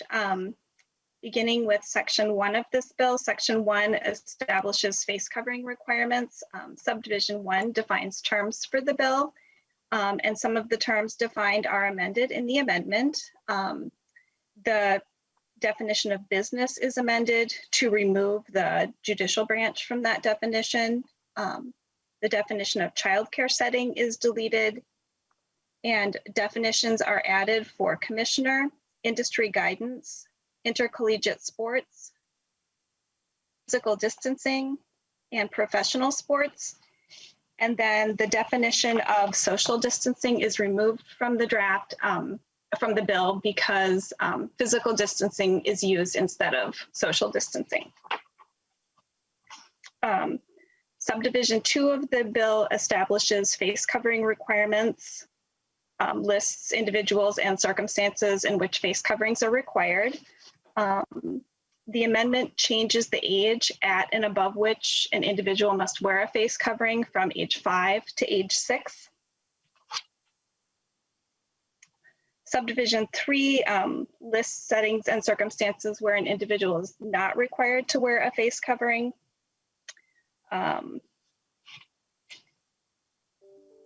The amendment changes the age at and below which you're not required to wear a face covering from age 4 to age 5. The amendment also deletes Clause 6, which said that child care workers were not required to wear a face covering when they were actively caring for children. Subdivision 4 lists circumstances when you may temporarily remove a face covering. And the amendment clarifies Clause 1 to say that you may temporarily remove a face covering when you're engaged in public speaking, not just speaking. Clause 2 is also clarified by using the term intercollegiate sport, which is a defined term, and requiring sports to meet the minimum testing and mitigation requirements. Subdivision 5 allows businesses and local units of government to adopt more protective ordinances or policies. Subdivision 6 provides that wearing a face covering does not violate section 609.735, which makes it a misdemeanor to cover your face in public. The amendment adds another paragraph to this subdivision saying that any provision of this section that where there is also federal guidance on this topics, it would be preempted by that federal guidance, that if that federal guidance is more protective. In the amendment, a new subdivision 7 allows the commissioner to establish additional exemptions and clarify the requirements of this section via interpretive guidance, and says that this guidance is not subject to rulemaking. A new subdivision 8 exempts federal officials, the state judicial branch, and tribal nations from this section. And that's section 1. Section 2 of the bill specifies duties of businesses. Subdivision 1 establishes business duties related to face covering requirements in COVID-19 preparedness plans. And the amendment clarifies that this subdivision only applies to businesses that are required to have a COVID-19 preparedness plan. Subdivision 2 requires businesses to provide notice of face covering requirements. Subdivision 3 includes implementation requirements. And these clauses are clarified in the amendment. Clauses 1 and 2 were amended to clarify that the implementation requirements are also governed by the business's COVID-19 preparedness plan. In Clause 3, the duties of businesses are clarified regarding providing reasonable accommodations for people who are not able to wear masks. Paragraph B is also modified in the amendment. It clarifies that a business can't require a customer to explain why they're not wearing a face covering, but for all other persons, including workers, the business has to follow other laws regarding requiring the individual to provide documentation of why they're not wearing a face covering.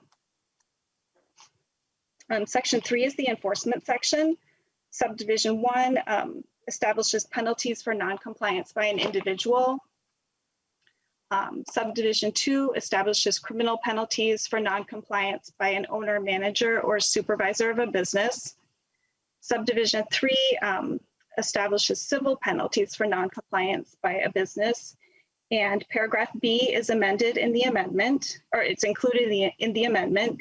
And this authorizes the Attorney General and city attorneys and county attorneys to seek civil relief according to section 8.31. Subdivision 4 allows state and local licensing and regulatory authorities to use their existing tools to assess and ensure compliance with sections 1 and 2. And then section 4 provides for expiration of the face covering requirements. And this is also amended in the amendment. So as amended, sections 1 to 3 would expire upon the earlier of issuance by the CDC of guidance on measures to prevent COVID-19 transmission that do not include a recommendation to wear a face covering or a determination by the Commissioner of Health that an enforceable face covering requirement is no longer necessary. And that's the bill. All right. Well, thank you very much, Ms. Clark-Fist. So, okay. So with that, members, we will go to testifiers. And so we're taking first the testifiers in opposition. So first we have Diane Smith. And Ms. Smith, welcome to the committee. If you would just state your name for the record and just tell us if you're here representing anyone, and then I'll go ahead and you have 2 minutes for our testifiers.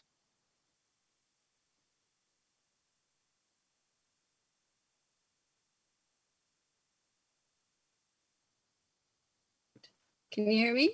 Yes, welcome. Hi, Madam Chair. Do we have 2 minutes? Is that what you said? Yeah. Mm-hmm.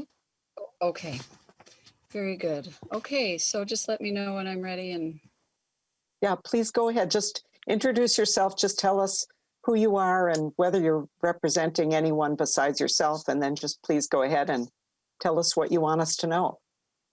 Okay, thank you, Madam Chair, representatives. My name is Diane Smith.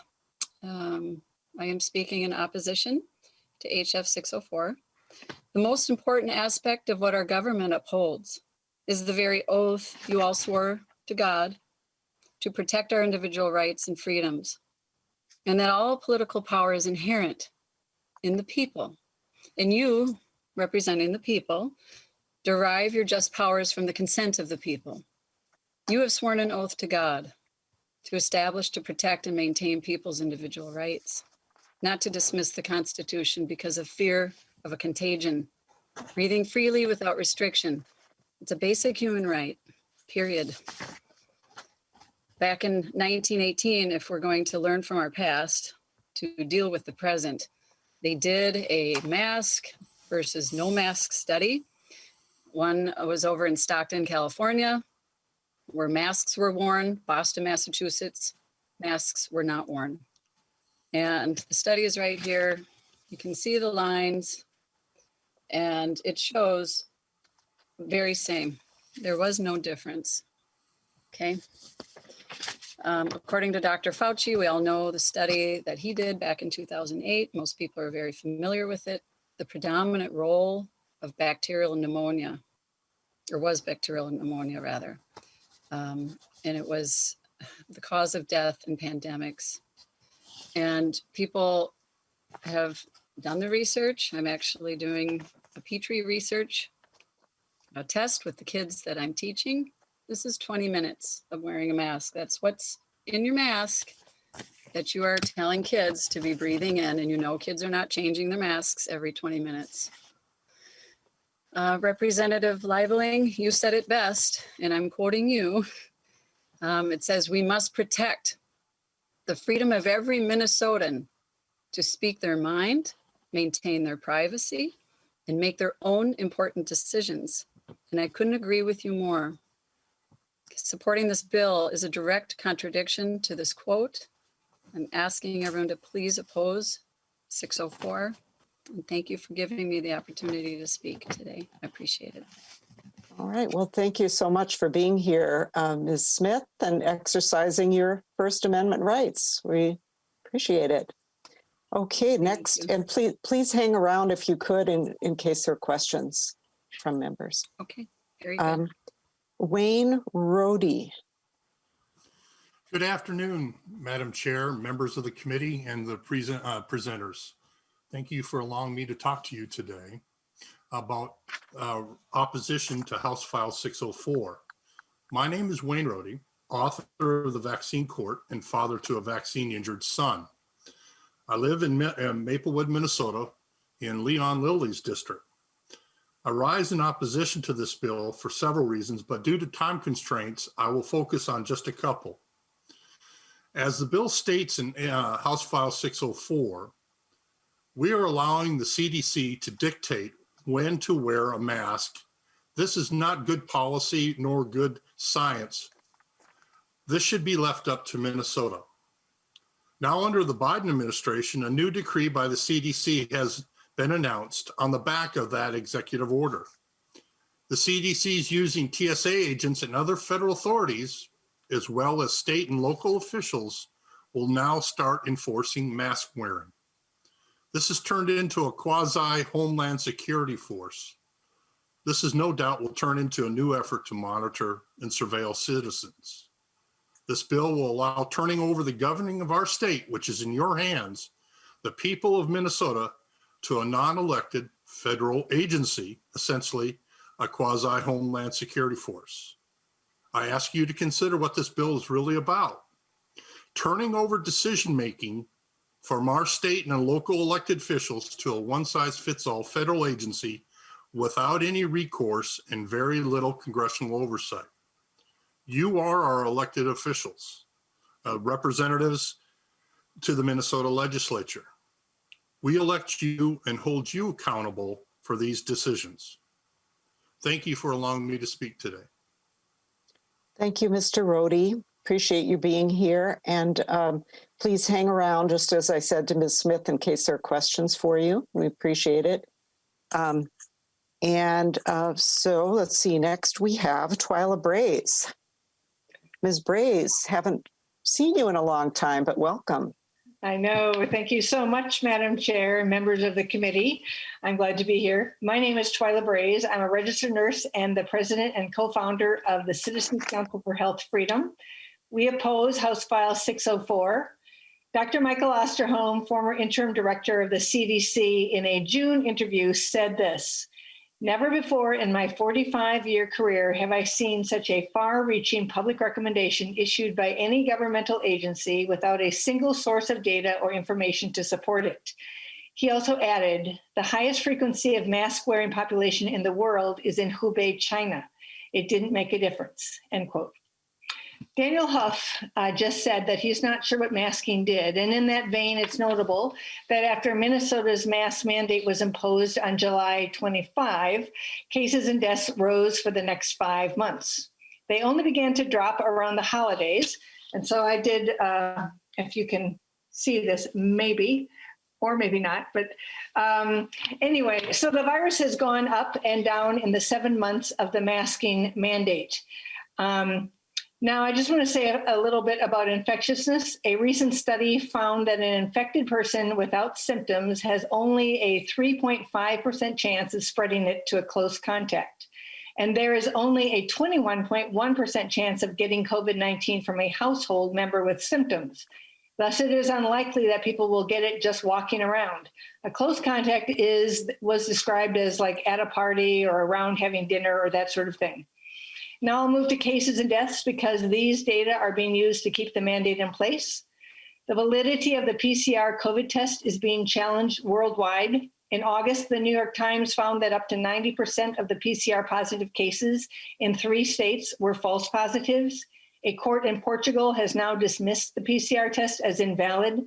And 22 scientists have asked a journal to retract the study that claims that the PCR test could diagnose COVID-19. In fact, one study found that the specimens of most positive tests using high cycle thresholds cannot culture the virus. In addition, many reported deaths may be people who died with COVID and not from COVID, so we're not sure about how to interpret the data. The head of the Illinois Department of Health said that a person who dies of a known non-COVID condition but has COVID diagnosis is called a COVID death.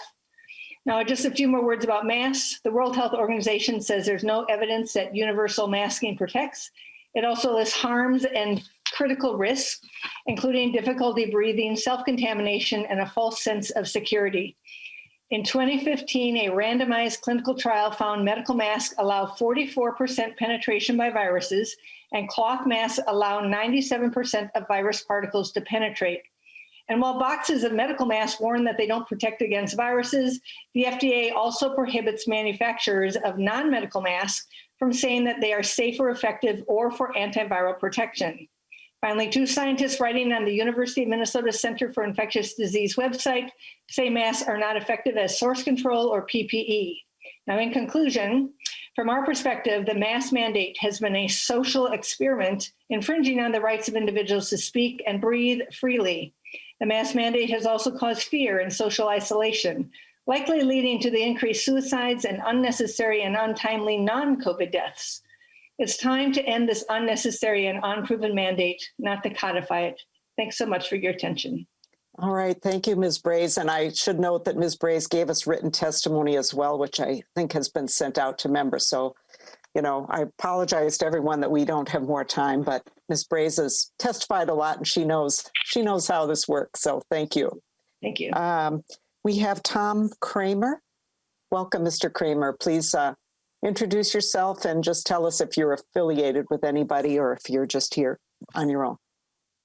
Madam Chair, thank you. Yeah, my name is Tom Kramer. I'm a med tech design engineer representing myself, but part of a constituency that's always supported things like environmental protection, equal rights, and protecting the lower and middle classes historically.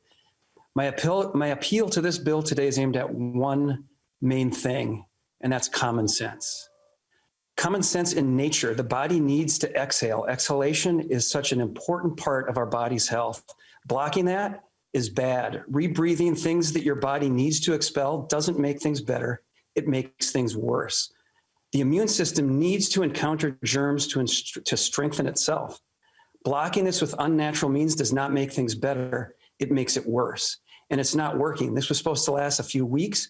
We're getting on to a year now. How long are we going to do the same thing over and over and expect a different result?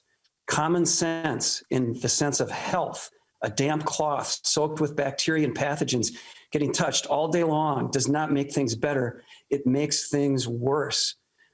Oxygen is so important to our body. Look at what professional athletes have done with breathe right strips, tiny amounts of oxygen, boosting performance.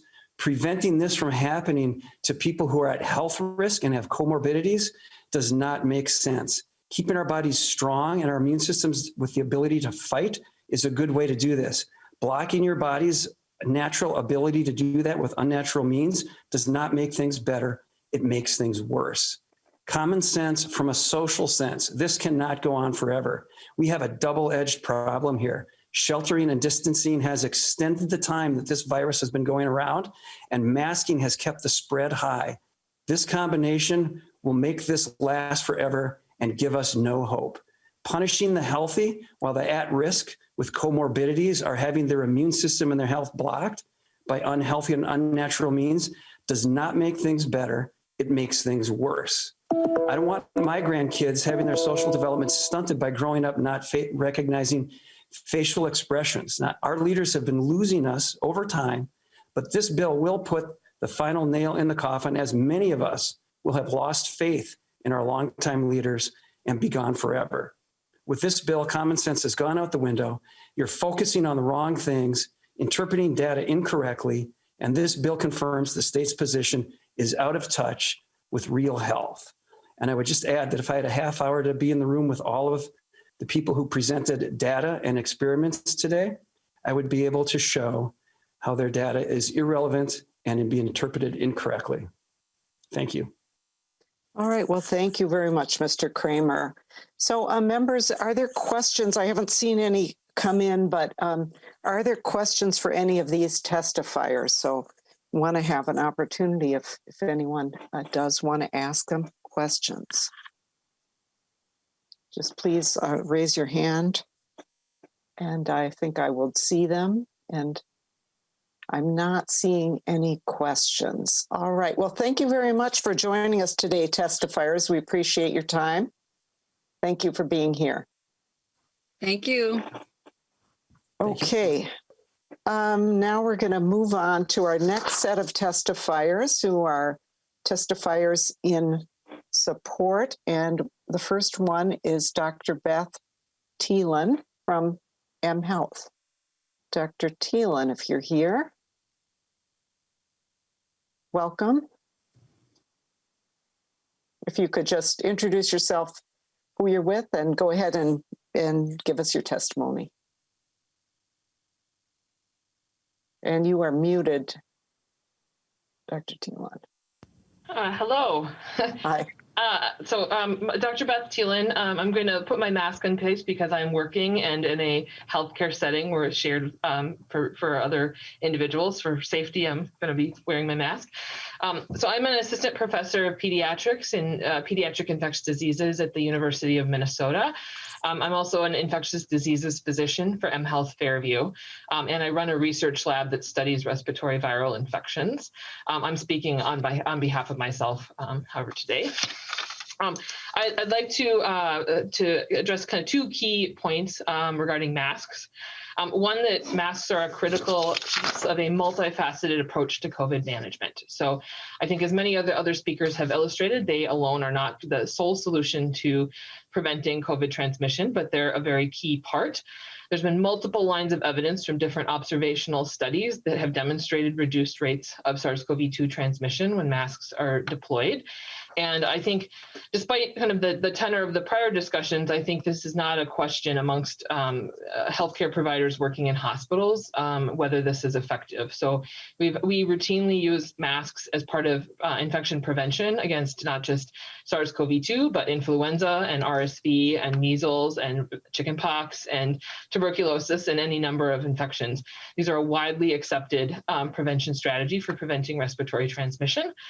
And so I think all the more important now that as we're seeing the variants emerge and as our health department has been a leader in identifying these variants that show some early signs of increased transmissibility. So I think all the more time to double down on our prevention measures that we know work. They're part of a solution in addition to ongoing distancing, regular testing programs, and hopefully the rollout of vaccination. So I don't see any of these as mutually exclusive, but part of a paired strategy to really continue to drive down our numbers in Minnesota and save the lives of many Minnesotans. I'd also like to speak to the safety issue. So again, I can speak as a healthcare professional who routinely wears masks as part of my job duties, that these are safe. They do not, I have asthma, and I do not have concerns that these increase my risk of infections, as Dr. Griffiths really nicely articulated. I think they do allow passage of small air molecules like carbon dioxide and oxygen, so that is not a typical concern for the kinds of surgical masks and cloth masks that most people are wearing out in the community. And I think, in fact, the data have shown that there's actually been reduced transmission of a number of common infections, probably because of the precautions that we're taking for COVID. So in terms of disease data in children, we are actually seeing many fewer cases and hospitalizations for things like respiratory syncytial virus, influenza, pneumonia, ear infections. These common childhood infections are actually less common because of these precautions. So I would like to push back a little against the idea that this is actually increasing the risk of children. In fact, we've actually been seeing quite the opposite. And I'm currently working in our children's hospital, so I have a very firsthand look at what the disease burden has been and have been in practice throughout the pandemic, caring for both adult and child patients. So.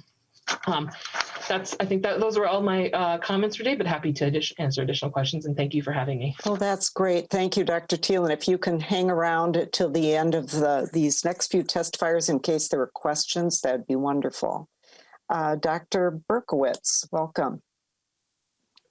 Thank you very much. Madam Chair and committee members, my name is Dr. Sheldon Berkowitz, and I'm a pediatrician and also the president of the Minnesota chapter of the American Academy of Pediatrics, a group of almost 1,000 pediatricians across the state with the mission of protecting and advancing the health of every child and adolescent in Minnesota. I'm here to speak in support of HR 604. As a pediatrician, my immediate goal is to take care of the child in front of me that day. Public health, on the other hand, is designed to protect and improve the health of people in their communities.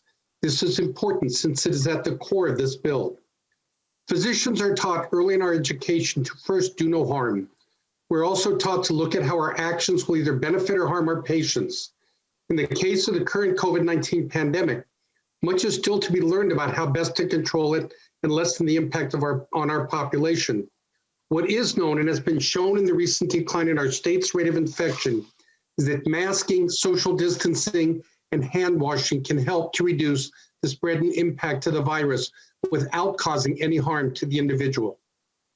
A recent report in the Lancet Journal and available on the CDC COVID website discussed how even a 10% increase in mask use can significantly help control community transmission of the virus.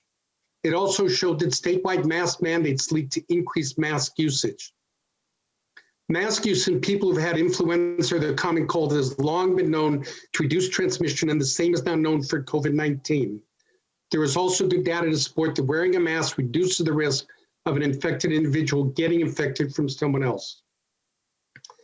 Physicians are used to wearing masks when we enter a patient's room, both to keep ourselves from getting infected or potentially infecting the patient and or their family if we might have a very slight cold. Masks are an important part of the current public health strategy to get the COVID-19 pandemic under control. Our children and youth younger than 16 years old cannot currently receive vaccines, so it is important that everyone do everything we can to protect them, not just parents and grandparents, but everyone in the community. There have already been over 75,000 children and youth younger than 20 years old who have been infected with COVID-19 in Minnesota. Instead of simply being a public health strategy, wearing or not wearing masks has become a symbol. This strategy is no different than laws that prohibit driving while intoxicated, which not only protect the intoxicated driver from being hurt, but also others in the community from being injured by the driver. We all want to see our children and youth kept healthy and ultimately be able to return to in-person schooling when it is safe. Continuing to wear masks until it is safe to not wear them, as this bill proposes, is the correct path to take. Thank you. All right. Thank you, Dr. Berkowitz. Appreciate your testimony. Marilyn Pietzo? Sorry. Welcome. Yes. Madam Chair and members, my name is Marilyn Pietzo. I practice pediatrics in St. Cloud. I'm a pediatric hospitalist, and I'm also president of the Minnesota Medical Association. We have over 10,000 members around the state. The MMA supports House File 604. In June of 2020, the MMA and 20 other state medical societies urged public and private leaders across the state to require the use of face coverings to help control the spread of COVID-19. Minnesota at that time was seeing improvements in the virus numbers, but the threat of the virus was far from over, and something needed to be done to ensure that our ICUs did not exceed capacity and to better position Minnesota to control the pandemic. The next month in July, with Executive Order 20-81, Governor Walz required all Minnesotans to wear face coverings in indoor public places and businesses, and we applauded the governor's leadership. Wearing a face covering is critical in the fight against COVID-19, a tool that helps reduce the spread of the disease, particularly when used universally. The medical benefits are clear, as we've been hearing all afternoon. A face covering helps reduce virus transmission by those who are infected with or without symptoms. It provides a barrier that keeps respiratory droplets from spreading. By wearing a face covering, you protect yourself and others. There's no greater public health measure that we can all be a part of. I fear that with COVID-19 vaccines, many might begin to let down their guard. It is imperative that the use of face coverings continue even after vaccination. There are still many unknowns with COVID-19, and continued use of face coverings will be necessary to prevent the spread of the virus, to protect those with compromised immune systems, and reduce the risk of contracting other strains.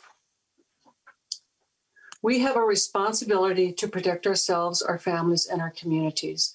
Passage of House File 604 will allow the legislature to send a strong message that face coverings will be used universally to mitigate the spread of COVID-19. And just as a personal aside, I am a senior citizen, still working actively as a pediatric hospitalist.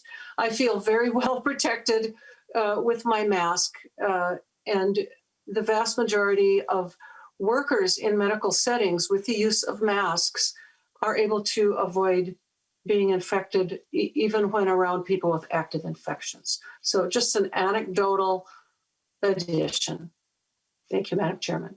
All right. Well, thank you very much, Dr. Patso. We appreciate your testimony. We have Mary Turner.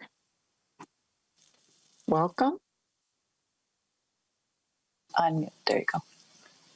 Good afternoon, Chair Liebling and members of the House Health, Finance, and Policy Committee. My name is Mary Turner, and I'm president of Minnesota Nurses Association. But more importantly, I'm a COVID ICU nurse at North Memorial Medical Center in Robbinsdale, Minnesota. And I've been on the front lines since last February 2020. I'm here today on behalf of 22,000 bedside nurses who work in Minnesota, Wisconsin, Iowa, and North Dakota. I'm here to speak in support of the House File 604. The fact that Minnesotans are beginning to get vaccinated in large numbers is something worth celebrating. But evidence from other parts of the country and the world show us that even with vaccinations, we cannot let our guard down in terms of continuing to slow the spread of this virus. The Minnesota Nurses Association firmly supports policies of mandatory masks and face coverings as a necessary measure to protect the public and stave off the resurgence of COVID-19 virus that has ravaged the state since March of last year. Our board of directors voted to support policies like this and urged lawmakers at every level to enact mandatory mask orders and ordinance statewide.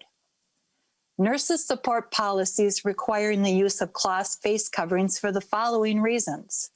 1, when used in the context of broader public health response, policies requiring the use of cloth face coverings can help slow the transmission of the virus that causes COVID-19. 2, asymptomatic transmission is a significant concern in how rapidly and easily this virus that causes COVID-19 spreads in the communities. Mandatory use of those who can wear face coverings can reduce asymptomatic transmissions. For nurses, this is not only an issue of keeping people health and safe. It is also an issue of having the proper resources to care for people who do get sick. Our hospitals at times have been short on personal protective equipment, hospital beds, and staff since the beginning of the pandemic. And anything that can keep people from getting sick and not having to go to the hospital helps provide better care to those who do end up having to go to the hospital. And as a side note, if any of you got the paper this past weekend, there was almost a 5-page spread article about my floor, South 7, the COVID unit. It was very well done, but what it did demonstrate is, to myself and the other nurses working on that floor, the concept of personal freedom totally takes a back seat to the pain and suffering that we have seen this past year. There is no comparison to what we've had to watch, and many of us have not only been dealing with our patients, but we've had our own family members that have passed away from COVID. My father was a casualty at the very beginning.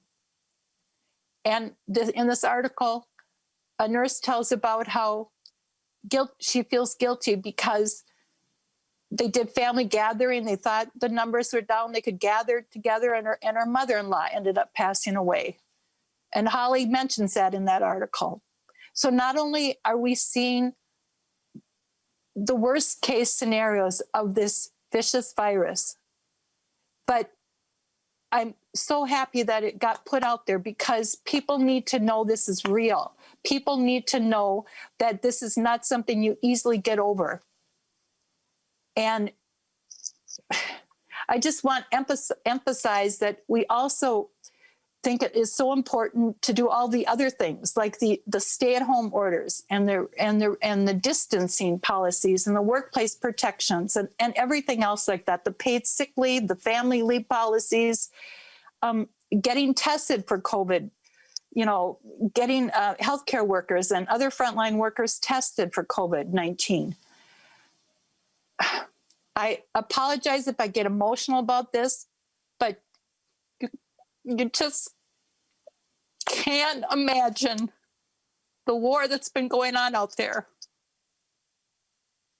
And I've been a frontline witness to it. And we have a way to stop it. And we need to do that. We need to support House File 604. Thank you. Thank you so much, Ms. Turner. Thank you. Thank you for your work and for the work of all your colleagues who are on the front lines. Really, thank you. Okay, Dr. Rajesh Prabhu, I hope I'm saying it correctly. Yes, welcome. Hi. Oh, hi. Rajesh Prabhu, I'm an infectious disease physician at Essentia Health in Duluth, Minnesota, and here to talk about why I support universal masking. My understanding is, or my impressions have been that COVID is very unpredictable. I mean, you hear about, the elderly having a higher death rate, but any decade of life could have a bad outcome, including death. So your age and your health, young age, good health does not guarantee that you'll have a good outcome from COVID. Fortunately, that most people that get COVID do recover from it, but I've seen quite a few people with COVID in the hospital. And even those that survive, it's not just like getting over the common cold. I mean, they are sick for months.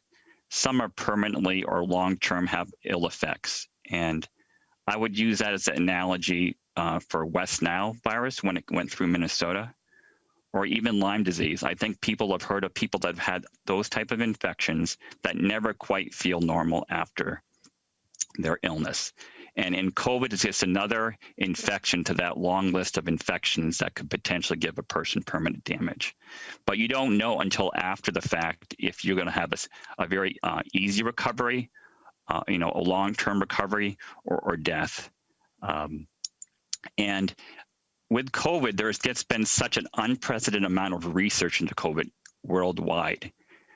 Prior to COVID, there wasn't much research on the transmissibility of viral infections or the protective nature of masks, whether it's medical grade or cotton mask. There was a lot of kind of indirect evidence, but only after COVID hit that really people paid attention.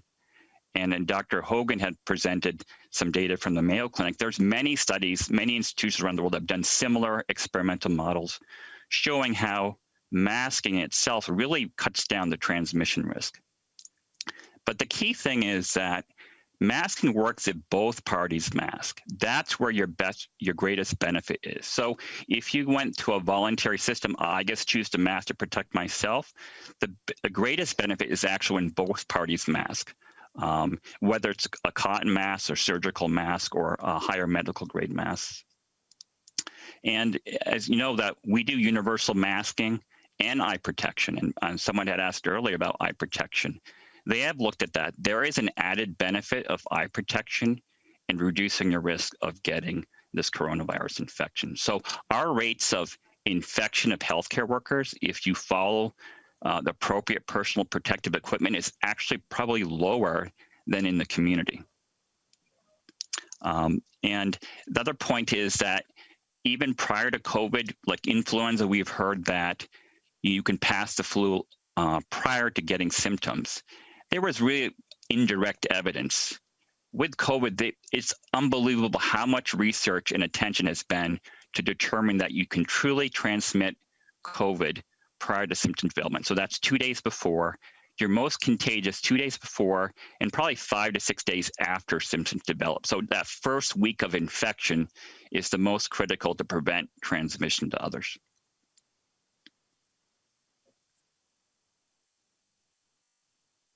All right, Dr. Prabhu, thank you so much.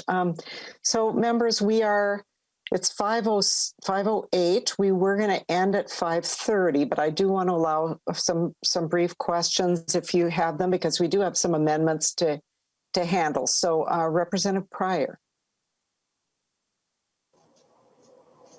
Thank you, Madam Chair. And again, appreciate everybody that took the time to be with us today and testify and give us the benefit of your knowledge, of your experience, of your training, of your life work, basically, that puts you in a position to make these very educated, very professional, very credible statements about the value of wearing masks. And so thank you again for doing that, each of you.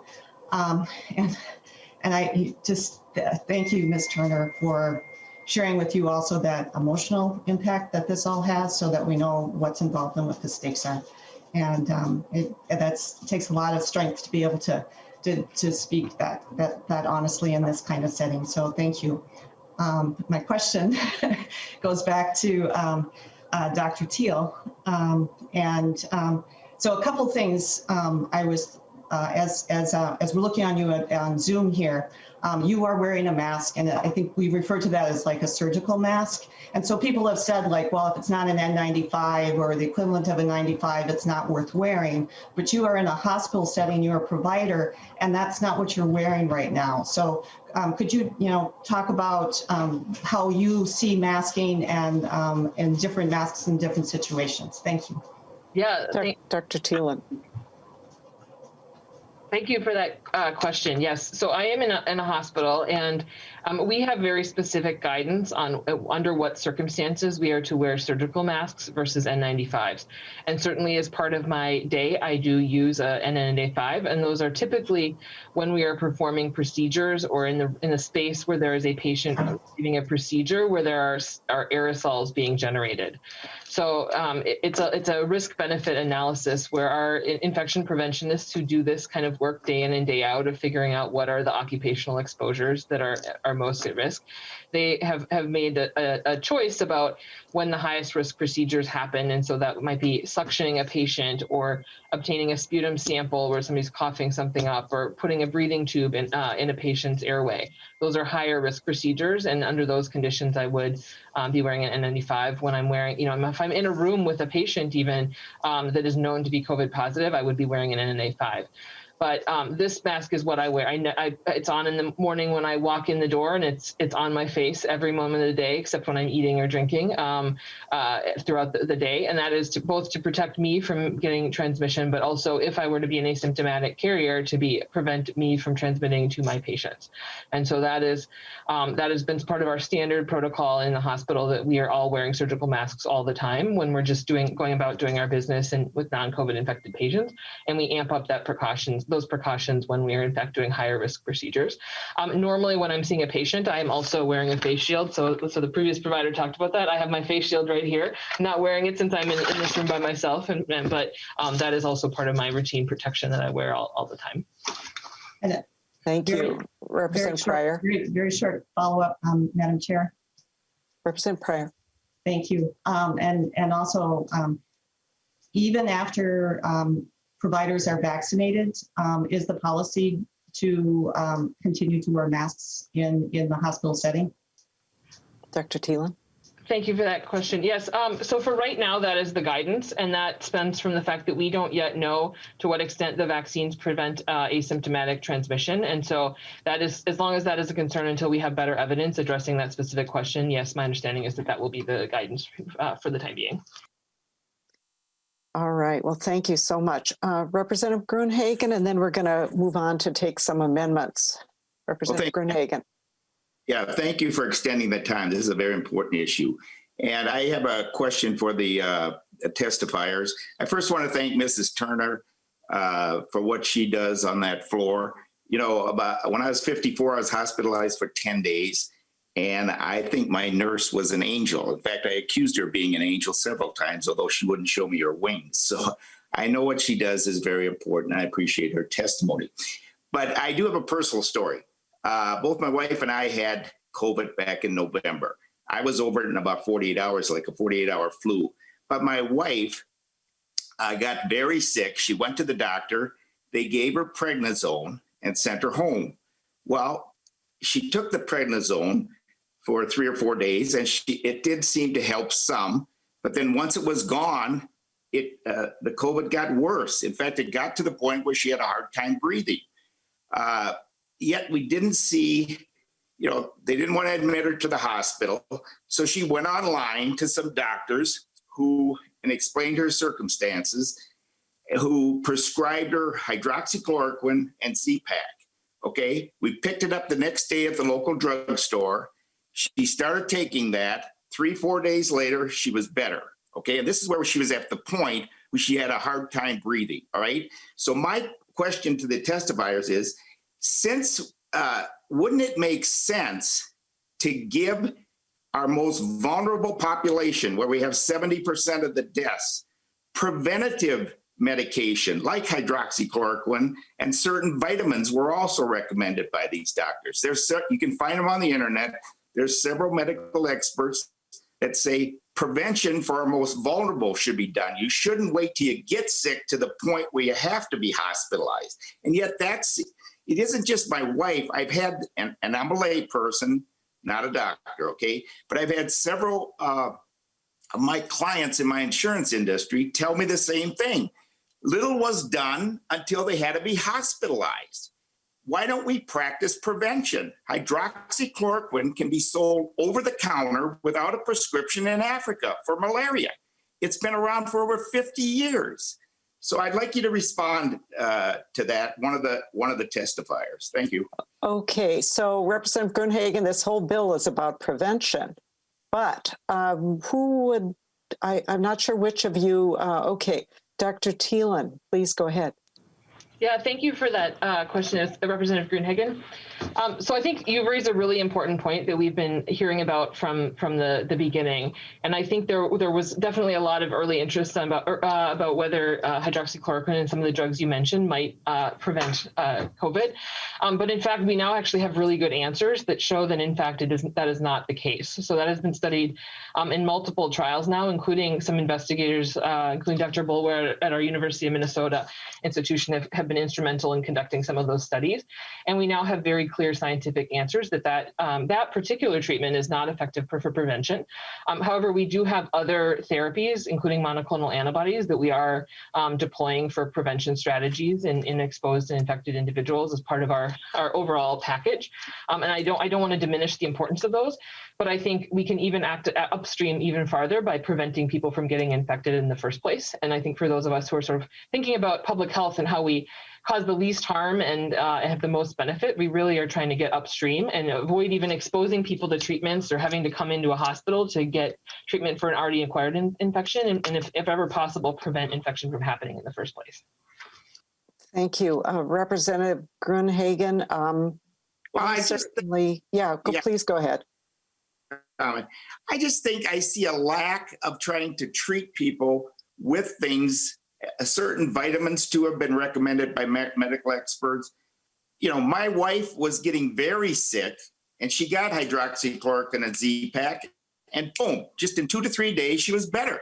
So, that's personal experience. And the doctors who prescribed it said this will work, and it did. Now, I'm not saying there aren't other ones, but I think we need to emphasize prevention with people, not with masks, but with actual treatments that will help prevent them from getting the infection. And it seems like some of the medical community is waiting for people to get so sick before they do anything and then stick them in the hospital. They should be doing something ahead of time, especially for the most vulnerable. I know it got a little long, but thank you, Madam Chair. Thank you, Representative Grunhagen. First of all, I wasn't aware that you'd been through this and that your wife had, and I certainly, wish her and you all the best in dealing with it. Prevention, we are vaccinating people, that's prevention, and trying to keep people from contracting this disease. So did any of our testifiers want to respond to that last piece further? Dr. Berkowitz? Yeah, I just wanted to clarify one thing. There's a difference between prevention when you mean keeping somebody from ever getting infected, and that's really where the vaccine is going to be most effective, and prevention when you're talking about preventing somebody who's already infected from getting worse. And I think those are two different topics. And I think Dr. Thielen already talked about use of monoclonal antibodies to prevent somebody who's infected from getting worse. I think the other thing I would just say is that what the representative is really talking about is anecdotal evidence. That, you know, his wife got better after getting something, other people have gotten it after other people. What we're really trying to focus on is what science is showing, what studies have shown when they've looked at large groups, whether it's vitamins, whether it's hydroxyquinone or others. And if the science is not supporting that they're effective, then we shouldn't be recommending them for anybody. Thank you. Yeah, science is All right. by experts. That's the problem. Well, okay. So thank you. Thank you, Dr. Berkowitz. Okay. Well, really appreciate all of the testifiers being here today. And thank you again for being here and for your testimony. So members, we're going to move on. We really only have 10 minutes left in the hearing. I've been told that we have a number of amendments, and I'm going to take the first ones in the order in which I've been told that the minority would want to take them. So the first amendment that I'm aware of here is the A1, and Representative Demuth, is that yours? Thank you, Chair Liebling. Yes, this is my amendment, the A1. Okay, so Representative Demuth moves the A1 amendment. Would you like to describe your amendment? Yes, I would. Thank you, Chair Liebling. Thank you to the testifiers and everything that we've heard in this committee hearing so far today. My amendment is fairly simple. It would improve the bill as proposed, and it is an amendment that would expand the bill's allowance for masks to be removed during sports. The bill currently only allows for masks to be removed when playing college or pro sports, but by making this change, we would allow for masks to be removed during the youth sports as well. We've all heard from parents and kids in our districts asking for us to allow kids to play sports without masks. We know the World Health Organization does not recommend wearing a mask during exercise because it could create difficulties with breathing. The CDC also says that people who are engaged in high-intensity activities like running may not be able to wear a mask if it causes the difficulty in breathing. Yet this bill would require our youth athletes in Minnesota to wear a mask. Are we listening to the experts and listening to the science? The science doesn't say that collegiate and professional athletes are somehow safer from COVID. So let's give all Minnesotans playing sports the same leeway to remove their masks. And Madam Chair, I would request a roll call on this. All right, a roll call having been requested. Representative Hewitt. Discussion. Yes, Madam Chair. To the amendment. Yep. Yes, Madam Chair, and I'm going to speak in opposition to the amendment. Currently, I'm in my referee outfit, ready to go to a game here, and I've been observing this since football started as a referee.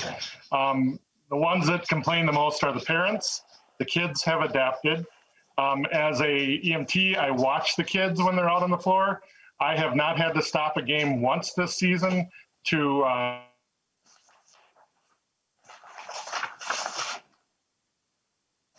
Representative Hewitt, I think we might have lost you there. But on this one here, I think we got to take the precautions, and our kids have to stay in the mask. I would oppose this amendment. All right, thank you, Representative Hewitt. Representative Freiberg.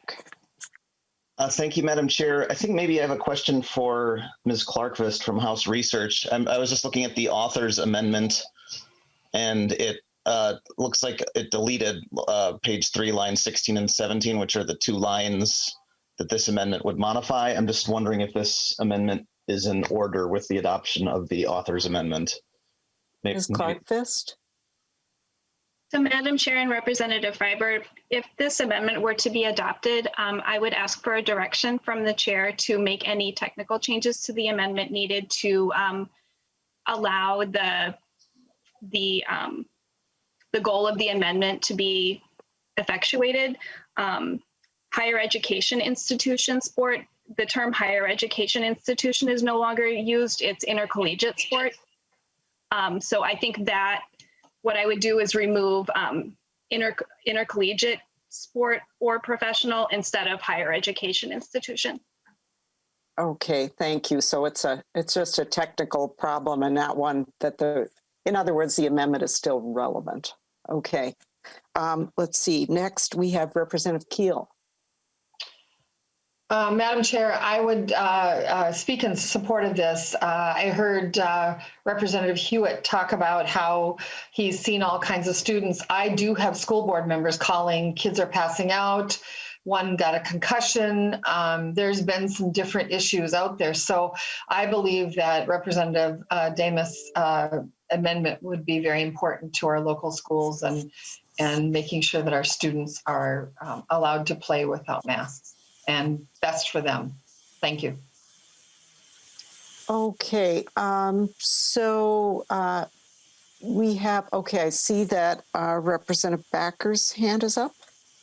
Representative Backer. Yeah, I'll be quick. I received an email from a coach in my district. I actually served with her as an EMT on our ambulance service. And what's happening in a nutshell is, especially with small teams, they only have 6 or 7 people on the team. So they just don't have the number of kids. So they're getting tired. They're pulling the mask down. Just like we had one testifier showing the bacteria that's getting in there. They're touching the ball. They're taking breaths. And it's not a good thing for them. So I like this amendment. That's what I'll say. I could spend a whole hour on this, but I will save everybody on that. All right, thank you, Representative Backer. So I'm going to ask Mr. Huff to comment, and then we'll go to Representative Jordan for the last word. Mr. Huff, did you want to say anything about the amendment? Thank you, Madam Chair, committee members. We oppose this amendment. I think, especially referring back to our testifiers, I think Dr. Griffith's testimony was very important. There are no contraindications for mask wearing during sports. Now, we have been tracking sports-related injuries that might be associated with mask wearing. We have heard anecdotally of kids being out of breath, dizzy. However, I would say that, after Christmas break, I know when my son was a wrestler, he would definitely feel that way when he's doing his sprints to get back into shape after Christmas. But we have no indication that that is related to the masking. Now, as far as injuries, we are working very closely with the various sports bodies, the Minnesota High School League, as well as different associations. Right now, we have 3 injuries that have been reported either through these bodies or to MDH. We have 1 concussion that was reported to the high school league. And that concussion may or may not have been to mask obstruction of vision. We have another concussion that was reported to the Minnesota Hockey, as well as to MDH. Both Minnesota Hockey and MDH spoke with the parent. But the parent declined whether the child received medical attention. The parent did say that it was a mask obstruction. We also have another report to MDH of a fall during basketball with leg bruising. However, if we look at the number of injuries that have been reported so far, and we've been working very closely with these various sports associations, they do not see an increase or really any difference between this season and other seasons that have been without masking. So we are definitely tracking because we want to make sure that we're not doing anything that might injure children's health. But right now, we have not seen anything that would indicate that's statistically significant or out of the norm. Our guidance is based upon, actually the CDC does suggest that masking is used when in athletics, and based upon the American Academy of Pediatrics guidance, and I think Dr. Griffith said it well, that there really is not an issue with respiration with masking, but masking is very important in protecting each other, as protecting our kids, as well as protecting their families. Thank you. All right, thank you, Dr. Huff. And then just quickly, because we obviously we're going to run a little bit past 5:30. I'd like to be able to take up at least one more amendment before we lay the bill over. Representative Jordan. Thank you, Madam Chair. I think Dr. Griffith's presentation earlier really shows why this amendment needs more work before it's attached to the bill. I know Representative Damath has a strong interest in youth athletics, and I'd be happy to work with her on that, but at this time I urge a no vote on this amendment. All right, thank you. The clerk will take the roll on the amendment. Chair Liebling. No. Vice Chair Hewitt. No. Hewitt, no. Lead Schumacher. Schumacher, aye. Schumacher, aye. Representative Ackland. Ackland, aye. Ackland, aye. Representative Backer. Backer votes aye. Backer, aye. Representative Bonner. Yay. Bonner, nay. Representative Bierman. Bierman, no. Bierman, nay. Representative Bolden. Bolden, no. Bolden, nay. Representative Damath. Damath, aye. Damath, aye. Representative Freiberg. No. Freiberg, nay. Representative Grunhagen. Aye. Grunhagen, aye. Representative Keel. Yes. Aye. Keel, aye. Representative Morrison. Morrison, no. Morrison, no. Representative Munson. Munson, aye. Munson, aye. Representative Pryor. No. Pryor, no. Representative Quam. Aye. Quam, aye. Representative Ryer. No. Ryer, no. Representative Schultz. No. Schultz, no. Representative Wolgamott. Wolgamott, no. 8 ayes and 11 nays. So the motion does not prevail. The amendment is not adopted. On the next one, we'll take up, and again, request of the minority, but I'm getting from staff, so I hope this is correct, but the A10, and that would be Representative Ackland, and then members after this one, we're going to have to lay the bill over because we're out of time. Representative Ackland, did you want to move the A10?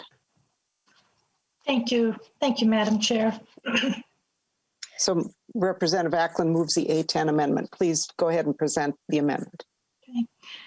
This amendment addresses one of the biggest issues that I see with this bill. As it is written, it will essentially never end. The bill says the mask mandate will only go away if the CDC says that masks are not an effective way to prevent the spread of COVID. This means that long after the COVID pandemic is over, unless the CDC says masks are not effective at preventing COVID spread, Minnesotans would need to wear masks. As a retired nurse of 40 years, I know that masks work in stopping the spread of certain diseases. It's important that we continue to wear masks and practice social distancing to prevent the spread of COVID. However, this bill needs an end date. We need an end date that reflects the progress we are making here in Minnesota to slow the spread of the coronavirus. The amendment fixes this major issue.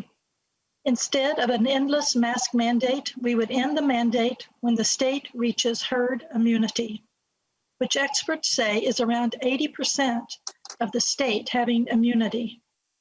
At our current pace of vaccinations, we are set to reach this mark in November.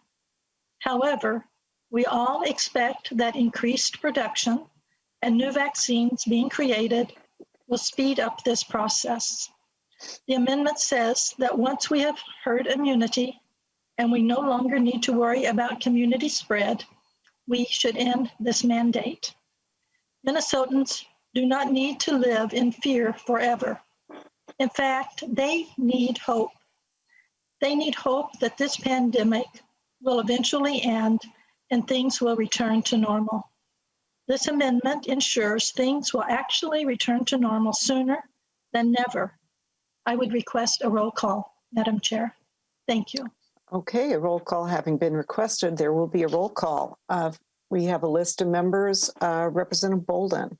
I have Bolden, Freiberg, Morrison, and I see Backer now as well. So Representative Bolden. Thank you, Madam Chair. I am speaking in opposition to this amendment. And the piece I would like to just call attention to is the definition or the way the amendment is defining that 80% herd immunity. That is including not only folks who have been vaccinated, but folks who have had COVID-19. And that just is not in alignment with what science is telling us. There is not evidence to show. We don't know that folks who have had COVID-19 are not able to get it again or have that immunity. So, the recommendation from experts right now is even for folks who have had COVID-19, they should still get vaccinated. And so I think we need to follow the science on this. We all would like COVID to be over and move, past this as soon as possible. And, masking and vaccines and all of the safety, items that we have talked about are a way to do this. But we need to keep doing all of these things until we are past it. And so though we are tired of COVID, COVID is not done with us. So I would speak in opposition of this amendment. Thank you, Madam Chair. Thank you, Representative Bolden. Representative Freiberg. Thank you, Madam Chair. Madam Chair. Representative Auckland, we don't, we don't respond. Well, you could, but we have a lot of questions and. This is just a very specific thing to what she said. Okay, please go ahead. I'm sorry. I had looked up online and I have a quote from MayoClinic.org who said there are two ways to achieve herd immunity. Either a large proportion of the population gets infected or they get a protective vaccine. So just a point of clarification. Thank you. Okay, Representative Freiberg. Thank you. I guess I would be interested to know if that quote is specific to COVID-19 or if it's just a more general statement about herd immunity, because I just did a quick Google search and I found, let me back up. The way this amendment is phrased, this just piggybacks on what Representative Bolden said, is that the requirements for wearing a mask will end when either the earlier of two things happen. First is an arbitrary date of January 1st, 2022, and we don't know what the situation on the ground will be like at that point, or a determination that 80% of people have either received a COVID vaccine or have tested positive for COVID-19. And that second part is also a problem for me. I mean, it suggests that that once you get COVID-19, then you're completely immune. And I just did a quick Google search and I found an article from Scientific American that says why the US is underestimating COVID reinfection. I found an article from WebMD that says study young COVID survivors can get reinfected. So, I think this is a kind of a poorly drafted amendment that doesn't reflect what could be happening on the ground, either with the arbitrary date or by just kind of soft pedaling the risk of reinfection, which I think is a real risk out there. So I will not be supporting it. Okay, Representative Morrison. Thank you, Madam Chair, and you, Representative Ackland. I appreciate what you're trying to do with this amendment. Boy, I want this to be over too. And we will get there. But I also want to just take a moment to thank the medical professionals who testified in front of the committee today. Incredibly grateful for the work that they have done over this past year. And I'm grateful to my fellow docs, but boy, I am really grateful to the nurses like Mary Turner, like Representative Bolden, who spend the most time with patients at the bedside. And you could hear the emotion in her voice reflecting her experience on lines over this past year. It has been grueling. And this is something that we can all do to protect each other. I'll echo what Representative Bolden said primarily, that there's a lot we still do not know about the novel coronavirus. And there is some concerning evidence about reinfection emerging. And so to count on past infection with the virus is not adequate to determine what is herd immunity. So I will not be supporting the amendment. Thank you. Okay, we have Representative Backer, then Representative Quam. Representative Backer. Thank you, Chair, members. I support this amendment. As a medical volunteer profession, as an EMT for 25 years, I've had the situation I've been put in the back of the ambulance with individuals, some known to have COVID, others not. We, as leaders, need to follow the science. And like Representative Ackland has shared, is that at our current pace, 80% immunity with with the vaccines or people getting the virus is a reasonable and attainable by November. What really concerns me with a lot of our testifiers, especially last week, is everything is doom or gloom. I think it's our responsibility to say, hey, we have a plan, we're working forward with the plan with science, instead of hearing statements like the darkest days are ahead of us. We've had leaders in the past who have not taken that approach with other things in our history. I think that's wise. So I think Representative Ackland's amendment is reasonable, it's prudent, and we need to have an end in mind. And if we don't start doing that now with what we're doing, we've heard, well, when we get vaccine, we can do this. When we do this, we can get this. Well, we get this, and the carrot's always moving down the road with poor science.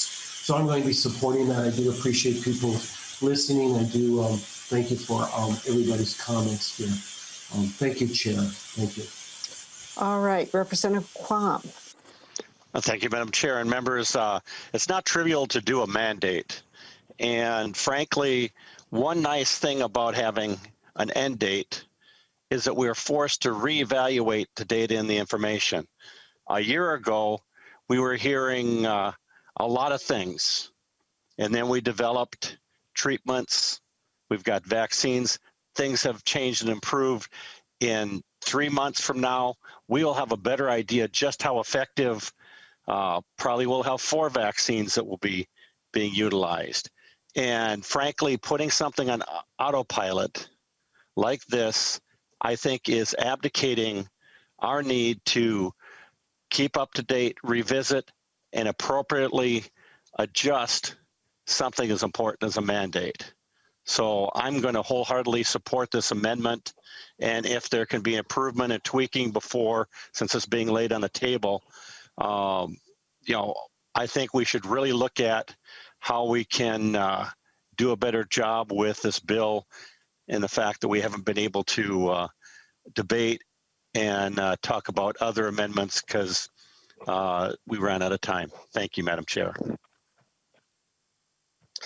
Okay, I would like to go to MDH for briefly, and I think that Dr. Linfield is here. I think Dr. Huff had to, Representative Ackland. I have one last say.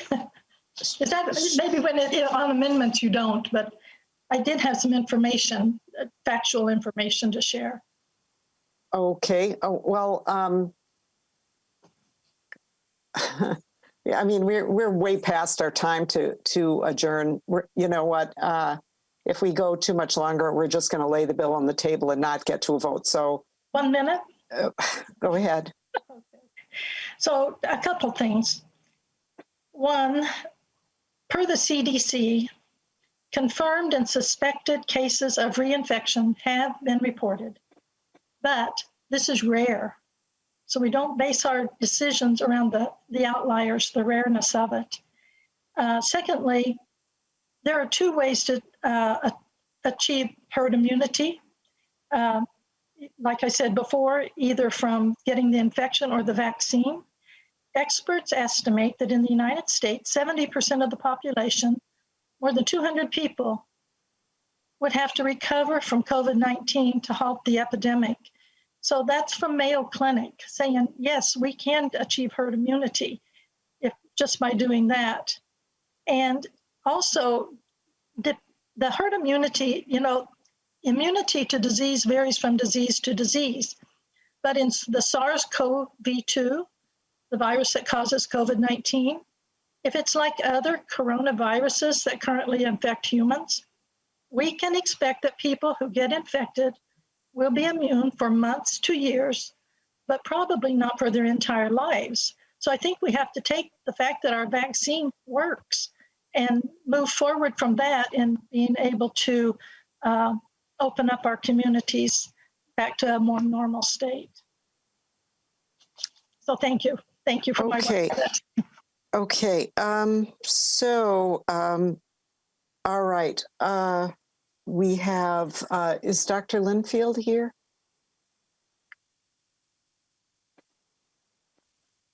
Okay, I think she had wanted to comment, but I don't see her. Representative Jordan? Yes, thank you, Madam Chair. And thank you, Representative Ackland, for bringing this amendment forward. I think you get it at a really good point. And a part of why this bill has been really difficult to write. This is, a bill that we've been talking about as legislators, we want to do our job. We want to craft policy. We don't want necessarily one person making all these policies. So this is an example of something that we need to work on. And sunset date is something that I would like. It was maybe the part of the bill that was the most difficult to figure out. And in talking to many researchers, they struggled with this too. And I think that's why this is a really hard thing for our legislature to figure out. And I'm in the position of agreeing with Representative Quam, where we need to have more discussions about this. So I hope you will come to me with these ideas, because I think there's quite a bit that we need to figure out, including how, these new variants are affecting our vaccine efficacy, what definition of herd immunity we want to go by, who's in charge of making these decisions. So this is definitely a subject of the area of the bill that I know needs work, something that I think everyone on this Zoom meeting knows needs work. So I'm hoping you'll come to me with some of your ideas and we can work on this. At this time, I don't know that this amendment is in the shape that it should be to be attached to the bill. And so I do urge a no vote tonight. But Representative Ackland, I also urge you to come and talk to me about this and we'll figure something out. Thank you. I'll do that. Great. And I do think that, there's Dr. Linfield. I know she had some audio problems. Dr. Linfield, did you want to comment on the amendment? Yes, thank you so much, Madam Chair. And you might need to introduce yourself. I don't think that you Yes, absolutely. I'm so sorry. My name's Ruth Linfield. I am the state epidemiologist and the medical director at the Minnesota Department of Health. I'm also board certified in pediatric infectious diseases and have worked at the Minnesota Department of Health for more than 20 years. One thing I do want to say about SARS-CoV-2, the virus that causes COVID-19, is we're always learning more about it. And as Representative Ackland said, we do not think that immunity is long lasting.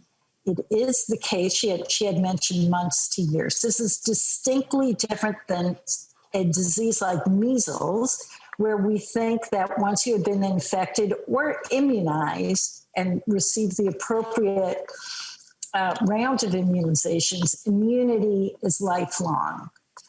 In fact, currently, we are seeing reinfections occur, particularly in the setting of variants. We have not had a lot of these very concerning variants in the United States, but certainly in Brazil, they had a big surge in the spring and summer of cases, and now they are seeing reinfections in people who had been previously infected. So there is a concern about immunity for these variants, and there is a concern about waning of protective immunity. And we also do not know how long protective immunity will last from the vaccine. And so the bottom line is the science is not quite there yet. I think that we need to keep an eye on the science. I believe that we will know more in the near future. about the impact of these variants as well as the length of protective immunity. But today we don't have those answers. I would suggest that the committee continue to think about this issue, and maybe we can craft language and help craft language. I certainly understand the need to have a sunset, but we want to make it appropriate for the science. Thank you. All right. Well, thank you, Dr. Linfield. So, yeah, I guess I just, okay. I see Representative Freiberg has a hand up. Representative Freiberg. Thank you, Madam Chair. I'll make it super short. One thing I don't think we've actually said is that the bill as it's drafted actually has a sunset. It says sections 1 through 3 shall expire upon the issuance by the CDC of a guidance that does not include, basically when the CDC says there's no longer a need to wear face coverings. So there is actually a sunset in the bill. Okay, thank you, Representative Freiberg. And, you know, I do think that's an important point because some of the people who've been writing to us think there's no sunset, and that, in fact, is not the case. There is a sunset in the bill. So, okay, so I know that Representative Ackland is new, and, you know, it's I think as Representative Jordan said, this is one of the sort of conundrums of putting this into law is how do you write into law what the endpoint should be?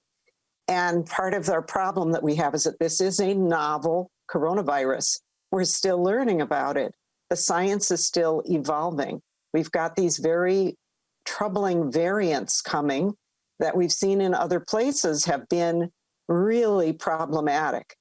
And so, you know, if the legislature is successful in moving a bill and actually making this law and taking this away from the governor, which is what we've heard over and over, people don't want the governor making these decisions. We want to make it as a legislature. If we're successful in doing that, we need a policy that is going to be adaptable to the changing science of the coronavirus, the novel coronavirus. So that's why I think that this is a problematic amendment.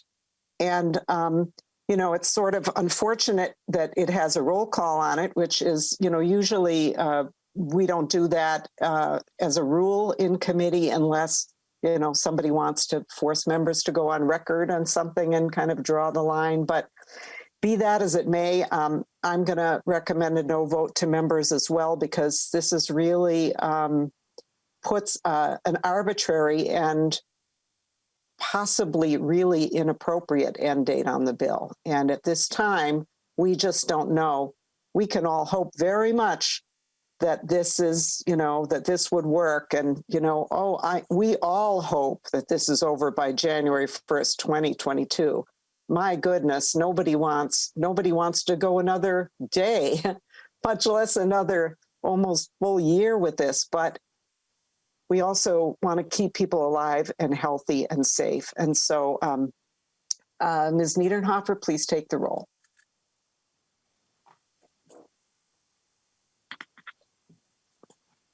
Chair Liebling. No. Liebling, no.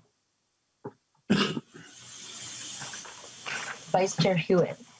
No. Hewitt, no. Lead Schumacher. Schumacher, aye. Schumacher, aye. Representative Ackland. Ackland, aye. Ackland, aye. Representative Backer. Backer votes aye. Backer, aye. Representative Bonner. Bonner, nay.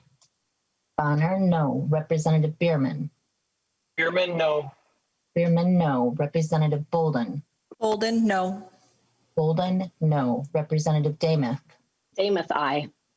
Damath, aye. Representative Freiberg. No. Freiberg, no. Representative Grunhagen. Grunhagen, no. I mean, aye. I'm sorry, changed. Okay. Grunhagen, aye. Okay. Representative Keel. Representative Keel, aye. Keel, aye. Representative Morrison. Morrison, no. Morrison, no. Representative Munson. Munson, aye. Munson, aye. Representative Pryor. Pryor, no. Pryor, no. Representative Quam.